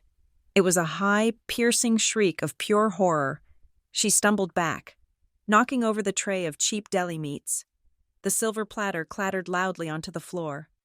"No!" she screamed, pointing a shaking finger at me. "No! It is a ghost! She is dead! I saw her walk into the snow! She is dead!" Roderick did not scream. He stopped breathing. All the color drained from his face, leaving him looking like a wax figure melting in the heat. His knees buckled, and he grabbed the back of a chair to keep from falling. "Celeste?" he stammered. The name sounded foreign in his mouth, like a curse he had been afraid to utter for 5 years. The guests gasped. They looked from me to Roderick, their eyes wide with shock. They knew the story. Everyone knew the story of the sister who had been exiled. "Hello, brother," I said. "This is impossible," Roderick whispered. He shook his head violently. "You are destitute. I checked. I had people check. You were living in a slum in Dorchester. You were scrubbing toilets. You cannot be this." He gestured vaguely at my suit, my hair, the guards, the aura of wealth that surrounded me. "You are right," I said, a small, cold smile playing on my lips. "Celeste Harrington, the girl who cried when you slapped her? The girl who begged you for a warm coat? She died in Dorchester. She died of hunger. She died of cold. She died of a broken heart." I took another step forward. Roderick shrank back. "But you forgot something." "Roderick," I said softly, "you forgot that weeds are hard to kill. You threw me in the dirt, but you forgot that dirt is where things grow." "I am the heir!" Roderick shouted, suddenly finding a burst of hysterical anger. "Mother left it to me. The will, the courts. You have nothing. You are a fraud." "The will was a test," I said. "And you failed." I reached into my pocket. I pulled out the rusty key. I held it up for him to see. Roderick's eyes locked onto it. He recognized it. He had laughed at it 5 years ago. He had called it trash. "Do not tell me," he gasped. "The key real?" It was the only thing that was real, I said.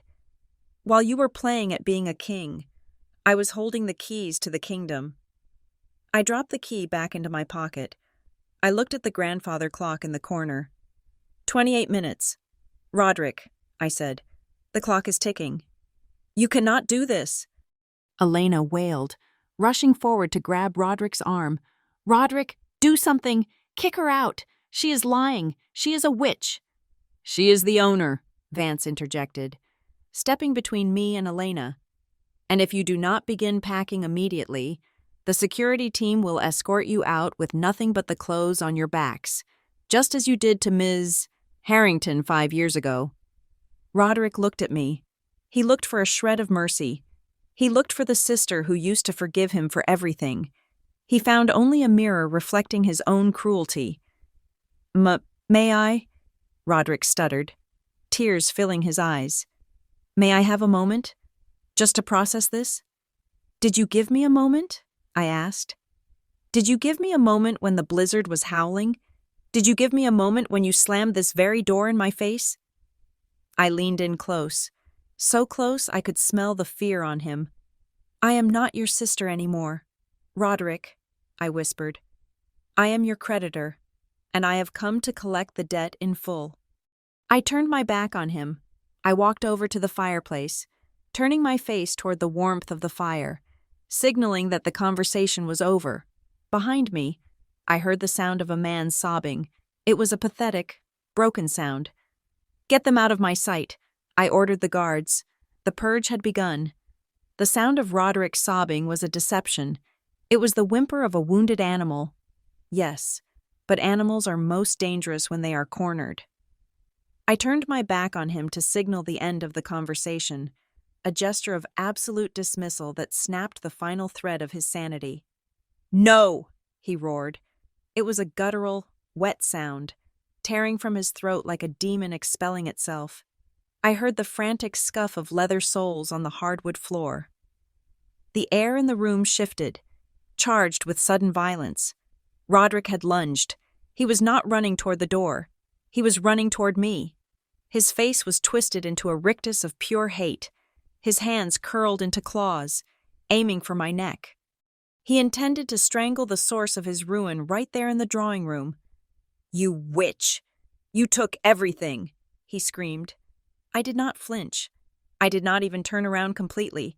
I knew Kane was there. The impact was sickeningly loud. Kane intercepted Roderick mid-stride, moving with the speed of a striking cobra. He did not punch my brother. He dismantled him. Kane stepped into Roderick's path, used the man's own momentum against him, and slammed him face first onto the Persian rug. The floorboards shuddered under the weight. Roderick gasped. The wind knocked out of him. His cheek pressed against the wool fibers where he had spilled wine only minutes before. Kane placed a knee in the center of Roderick's back, pinning him like an insect. Stay down, Kane commanded, his voice a low rumble of warning. Roderick struggled, spitting saliva and carpet fuzz. Get off me! This is my house. That thing over there has no rights. The will gave me everything. Father wanted me to have it. Mother wanted me to have it. He craned his neck, looking up at me with bloodshot, manic eyes. You cannot rewrite the will, Celeste. It is ironclad. They loved me. They left it all to me because they knew I was the strong one. You are just a usurper with a fake bank account. I turned slowly, looking down at him, the sight of him pinned to the floor. His tuxedo jacket bunched up around his ears was pathetic, but it was not enough. Bankruptcy was a temporary state. Narcissists like Roderick always found a way to scam their way back to the top. I needed to bury him. I needed to pour concrete over his grave so he could never crawl out again. You keep talking about the will, I said, my voice cutting through his screaming. You keep talking about what Father wanted. Shall we ask him? Roderick froze. What?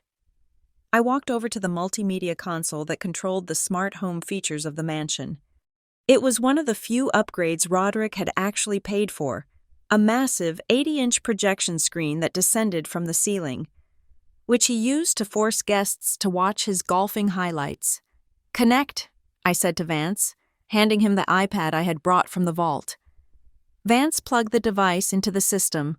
The screen lowered with a soft mechanical hum. The room dimmed automatically. The guests, who had been huddled near the door, terrified and ready to flee, stopped. Curiosity paralyzed them. Elena was backed against the wall, her hands covering her mouth, her eyes darting between me and her husband. "You said father died of a heart attack," I said, my voice amplified by the room's surround sound system. "You said it was natural causes. You said he forgot to take his medication." "He did," Roderick yelled from the floor. "He was old. His heart gave out. What is this? What are you doing?" "Watch," I commanded. The screen flickered to life. The footage was grainy, black and white. It was from a hidden camera, positioned high on a bookshelf. The date stamp in the corner read October 14th, 2020, 5 years ago, 3 days before our father died. The setting was father's private study. The desk was piled with papers. Father was not in the room. The door opened. Roderick walked in. He looked younger, leaner, but the arrogance was the same. He looked over his shoulder, checking the hallway, then closed the door softly. He walked to the desk. He did not look at the papers. He opened the top drawer where father kept his heart medication, strong nitroglycerin pills for his angina. On the screen, Roderick pulled a second bottle from his pocket. It looked identical to the prescription bottle. The room was deathly silent. Even Roderick stopped struggling under Kane's knee. He stared at the screen, his face draining of blood until he looked like a corpse. "No," he whispered. "That is deepfake. That is AI. You faked that." On the screen, the Roderick of 5 years ago worked quickly. He poured the real pills into his pocket. He poured the contents of the second bottle, sugar pills, or perhaps mere aspirin. It did not matter. Into the prescription container. He shook it to make it sound right. He placed it back in the drawer. He stood there for a moment, looking at the drawer. He smiled. It was a cold, satisfied smile. Then he left the room. The video cut to black. Then, a new clip started. This one was in color. It was Mother, sitting in front of the camera. The same setup as the video I had watched in the vault. But here, she was weeping. She held the empty pill bottle in her shaking hand. "I found the camera," her voice said, trembling with a grief so raw it made the guests look away. "I installed them because I thought the maids were stealing silver. I never thought I would catch my son stealing a life." "Lies!" Roderick shrieked, struggling violently again. "She is lying. She was senile," Mother's voice continued on the screen, overpowering him. "He swapped the pills. 2 days later, Arthur had an attack. He reached for his medicine. It did not work. Roderick stood there and watched him die. I saw the footage of that, too. I burned it. I could not let the world see my husband dying like that." She wiped her eyes. "I wanted to go to the police, but my heart the shock. The doctor says I have had a minor stroke. I am weak. If I go to the police now, Roderick will destroy the company before the trial even starts. He will drag our name through the mud. So I am leaving this evidence. If you are watching this, Celeste, it means I am gone. It means he killed me, too, by breaking my heart." The video ended. The screen went white. The silence in the drawing room was heavy, suffocating. It was the silence of a tomb. Elena made the first sound. It was a retching noise. She doubled over, clutching her stomach.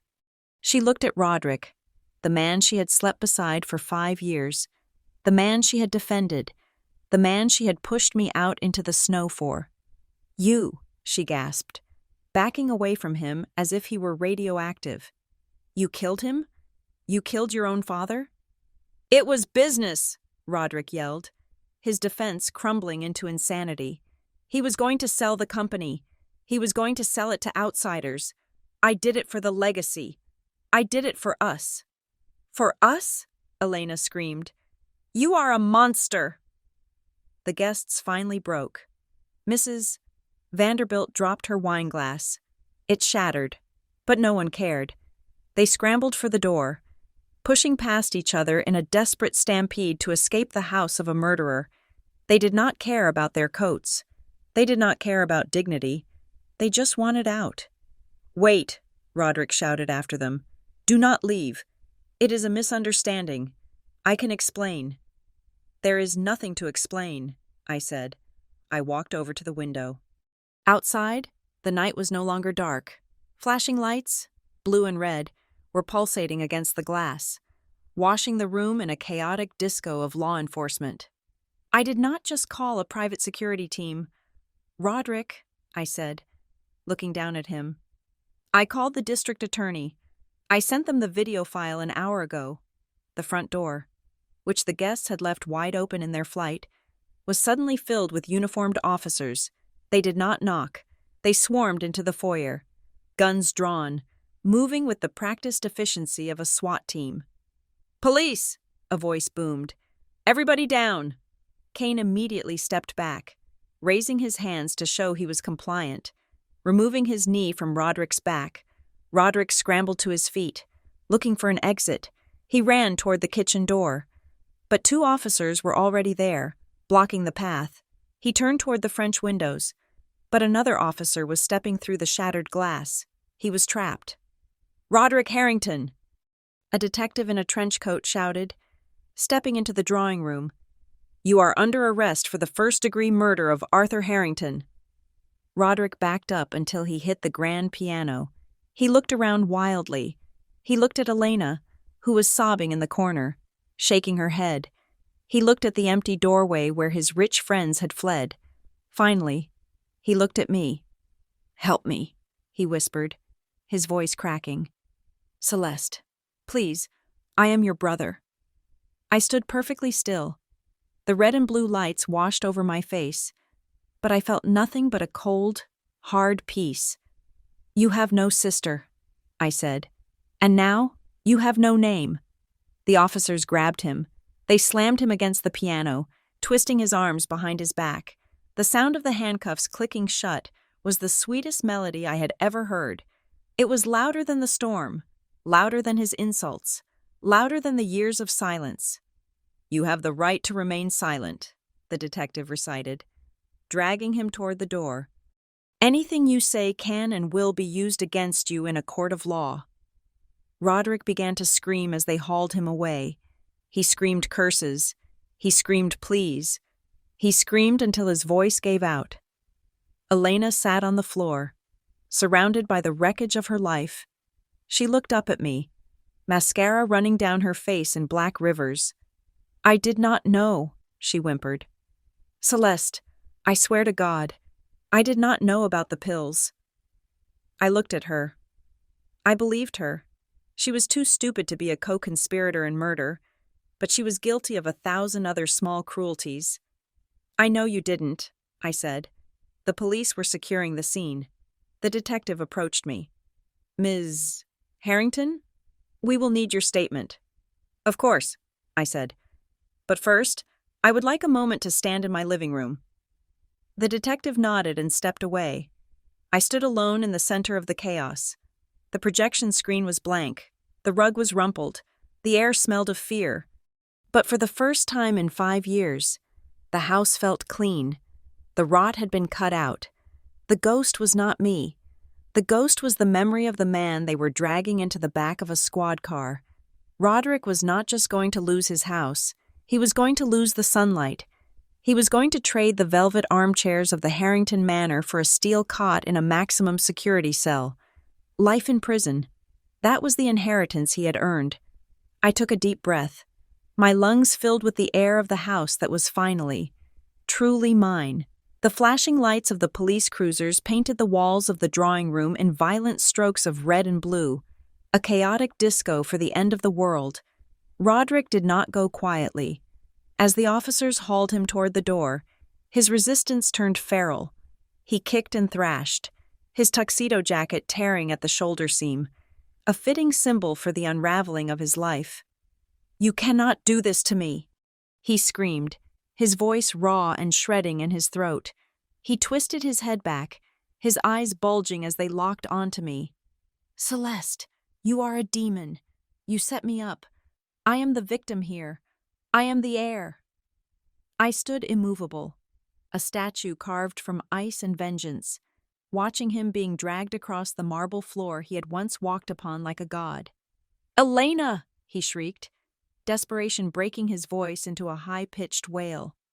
"Elena, do something. Call the governor. Call Harrison. Do not let them take me." But Elena did not move. She was huddled on the floor near the overturned deli platter, her knees pulled to her chest, trembling so violently that her diamond earrings shook. She watched her husband, the man who had promised her the world, the man who had killed our father to give it to her, being shoved into the back of a squad car through the open front door. The heavy thud of the car door slamming shut echoed through the house, final and absolute. The siren wailed once, a short, sharp burst, and then the convoy began to move. The lights swept across the room one last time before fading into the distance, taking the rot of the Harrington family with them. Silence rushed back into the mansion, but it was not the empty silence of before. It was a heavy, expectant silence. The police were gone. The guests had fled. The only people left in the vast, cold drawing room were me, my security team, and the woman shivering on the floor. I slowly turned my gaze downward. Elena looked up. Her mascara had run in thick black rivers down her cheeks, ruining the flawless complexion she spent thousands of dollars maintaining. Her expensive gown was crumpled. She looked small. She looked pathetic. And she looked terrified. She saw the look in my eyes, the same look I had given Roderick before the handcuffs clicked, and she scrambled to her knees. She crawled toward me, her hands clasped together in a grotesque parody of prayer. "Celeste," she whimpered, her voice trembling. "Oh, thank God he is gone. Thank God the police took him." I said nothing. I just watched her perform. "I did not know," she pleaded, reaching out to touch the hem of my pants. But Kane stepped forward, his shadow falling over her. She flinched and pulled her hand back. "You have to believe me. Celeste, I am a victim too. He lied to me. He told me the money was legitimate. He told me your father died of natural causes. I was living with a monster and I did not even know it." She sniffed, wiping her nose with the back of her hand. "I am just a poor woman who got caught in his web. But we are family, right? You and me? We are sisters-in-law. We share a name. We should stick together now." A dark, humorless laugh bubbled up in my chest. But I kept it contained. I looked at her, really looked at her, and the memory of 5 years ago superimposed itself over the present. I remembered the biting cold of the blizzard. I remembered standing in the foyer, begging for a night's shelter. I remembered Elena standing exactly where I was standing now, looking down her nose at me. I remembered her voice, sharp and cruel, ordering the maid to throw my suitcase into the snow. I remembered her laughing as the door slammed in my face. "Family." I repeated the word, tasting it. It tasted like ash. Elena nodded eagerly, sensing a crack in the armor. "Yes, family. I can help you. Celeste, I know the house. I know where everything is. We can run this place together. I can change. I will be the best sister you ever had. Just please do not kick me out. I have nowhere to go. I have no money. He spent it all." She looked up at me with wide, pleading eyes, trying to summon the charm that had once secured her a place in high society. "You are not like him, Celeste. You are kind. You are the good one. You would not throw a woman out on the street, would you?" I tilted my head, studying her. "Do you remember the coat, Elena?" She blinked, confused by the non sequitur. "The coat?" "The black cashmere trench coat," I said softly. "My mother gave it to me for my birthday, 5 years ago, on the night of the funeral. I was wearing it. I was about to leave, and you stopped me." Elena's face went pale. The memory hit her. "You told Roderick that I could not take it," I continued, my voice hardening. You said, and I quote, "It was bought with Harrington money. You made me take it off. You sent me out into a blizzard in a thin dress because you begrudged me a few ounces of wool." "I was upset," Elena stammered, backing away. "I was grieving. I did not mean it." "You meant every word," I said, "and you were right about one thing." I took a step toward her. She scrambled backward on her hands and knees until her back hit the cold fireplace hearth. "What?" she whispered. "Blood is thicker than water," I said. "But you and I do not share blood, Elena. And I do not have relatives who are parasites." The color drained from her face completely. "No," she gasped. "Celeste, please." I turned to Kane. "Get her out." Kane moved instantly. He reached down and grabbed Elena by the arm. He hauled her to her feet with effortless strength. "No, no," she screamed, thrashing against his grip. "You cannot do this. I have rights. I live here." "You are a squatter," I said coldly. "And you are trespassing." Kane began to drag her toward the front door. She dug her heels into the expensive carpet, leaving drag marks, screaming like a banshee. "Wait," she shrieked. "My things. Let me pack a bag. Please, just one bag. My clothes. My jewelry." I signaled Kane to stop. Elena hung in his grip, panting, looking at me with a spark of hope. "Thank you," she sobbed. "Thank you. Just let me go upstairs and get my winter things. It is freezing outside." I looked at her dress, the expensive, strapless gown she had worn to impress the guests. I looked at the diamond necklace she was still wearing. "Vance," I said, not looking away from her. "Check the records. That necklace. Was it purchased before or after my father's death?" Vance, standing by the console, tapped on his tablet. "Purchased 4 years ago, Ms. Harrington, using funds from the corporate account." "And the dress?" "Purchased last month, company credit card." I nodded. I looked back at Elena. "You said it yourself." "Elena," I said, my voice dropping to a whisper that carried across the room. "You cannot take anything that was purchased with Harrington money." Elena's eyes went wide with horror. She clutched the necklace. "No, no, this is mine." "Take it off," I commanded. "You are crazy," she shouted. I nodded to the security guard standing next to Kane. "Assist her." The guard stepped forward. Elena shrieked and fumbled with the clasp. All right, I am taking it off." She ripped the necklace from her neck and threw it onto the floor. "The earrings," I said. She tore them off, throwing them down. "Now get out," I said. "My coat," she cried, as Kane began to drag her again. "Let me get a coat. It is raining. I will die out there." "Then you better start walking fast," I said.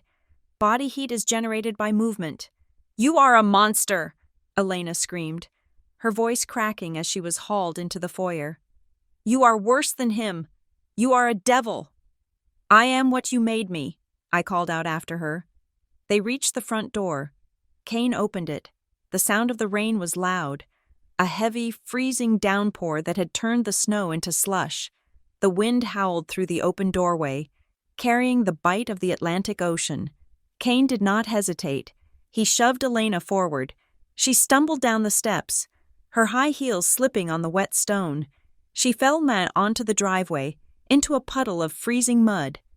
"Celeste!" she wailed, her voice barely audible over the wind. She tried to stand up, slipping again, her expensive gown soaking up the filth. "Please, open the door." I walked to the doorway. I stood on the threshold, protected by the overhang, dry and warm in my wool coat. I looked down at her. She was a mess of mud and mascara, shivering violently in the rain, looking up at the house she had ruled for 5 years. "Goodbye, Elena," I said. I grabbed the heavy brass handle of the massive oak door. I looked her in the eye one last time. "And do not think about coming back." I echoed the words Roderick had said to me. "If I see your face near this property again, I will have you arrested for trespassing." I slammed the door. The sound was thunderous. It vibrated through the floorboards and up into my arms. I threw the heavy deadbolt. Click. It was done. I stood in the foyer for a long moment, listening. I could not hear her screaming anymore. The thick walls of the mansion, built to keep out the world, were doing their job. "Ms. Harrington?" Vance asked softly from the drawing room. "Are you all right?" I took a deep breath. The air in the house was still cold, but the oppressive weight was gone. "I am fine, Vance," I said. "I am better than fine." I walked back into the drawing room. I signaled the security team. "You can wait in the kitchen, make sure the perimeter is secure, but give me a moment." "Yes, ma'am," Kane said. He and his team filed out silently, leaving me alone with Vance. "You can go too." "Vance," I said, "go back to the hotel. Get some sleep. We have a lot of paperwork to do tomorrow." Vance hesitated, then nodded. "You did good today. Celeste, your mother would be proud." "Thank you. Arthur?" I said, using his first name for the first time. He left. I heard the side door click shut. I was alone. I walked to the center of the room. It was empty. The deli meat was on the floor. The broken glass glittered on the rug. But it was my rug, my glass, my house. I walked over to the fireplace. The fire that Roderick had lit earlier was dying down, reducing to glowing embers. I reached into my pocket. My fingers closed around the cold, rough iron of the rusty key. I pulled it out. I held it up to the light. It was such a simple thing. A piece of metal that would be worthless to a scrap dealer, but it had been my lifeline. It had been my mother's promise. It had been the anchor that kept me from drifting away into the abyss of poverty. "You kept your word," I whispered to the key. I looked at the dying fire. The key had done its job. It had opened the vault. It had unlocked the truth. It had brought me home. It did not need to be a burden in my pocket anymore. It belonged to the past, and I was stepping into the future. I tossed the key into the fire. It landed on the glowing coals with a soft thud. It would not burn. Of course, it was iron, but the fire would cleanse it. It would sit there, amidst the ashes of the old regime, a silent monument to the victory. I watched the flames lick around it for a moment, and then I felt a sudden, overwhelming sense of lightness. The knot of anger that had lived in my chest for 5 years loosened. It did not disappear. Scars never truly disappear, but it stopped hurting. I turned away from the fire and looked up. Above the mantel hung a massive portrait. It was my parents, my father, Arthur, looking stern but kind, and my mother, Margaret, looking elegant and formidable. Roderick had left it there, likely out of some twisted sense of legitimacy, or perhaps he was just too lazy to take it down. I walked closer to it. I looked into my mother's painted eyes. "I did it," I whispered. The sound of my voice was small in the large room, but it was steady. I took it all back, every brick, every dime, every memory. I reached out and touched the bottom of the frame. "He is gone, Mom. He can never hurt us again. And Elena is gone. It is just me now." I paused, a tear slipping down my cheek, but this time it was not a tear of pain. It was a tear of release. "Rest in peace," I said. "The war is over." I turned back to the room. The fire popped, casting long, dancing shadows on the walls. I caught my reflection in the dark glass of the window. I saw a woman with short, sharp hair and a suit of armor made of black wool. I saw a woman who had walked through hell and come out holding the devil's pitchfork. The blizzard outside was raging, but inside, the fire was warm. I was standing on my own ground, breathing my own air, the mistress of my own fate. A new era had begun, and this time, the Harrington legacy would be written in steel, not in lies. Thank you so much for listening to this story. I hope you enjoyed the journey of Celeste's revenge as much as I enjoyed writing it. I would love to know where you are tuning in from today. Are you listening from a cozy room while it rains outside, or maybe during your commute? Let me know in the comments below. I love reading about where our community is from. If you want to support the channel and hear more stories like this, please make sure to subscribe to Blue Payback. Don't forget to hit the like button on the video, and if you really enjoyed it, smash that hype button to help this story get recommended to more people. Your support means the world to me. See you in the next story.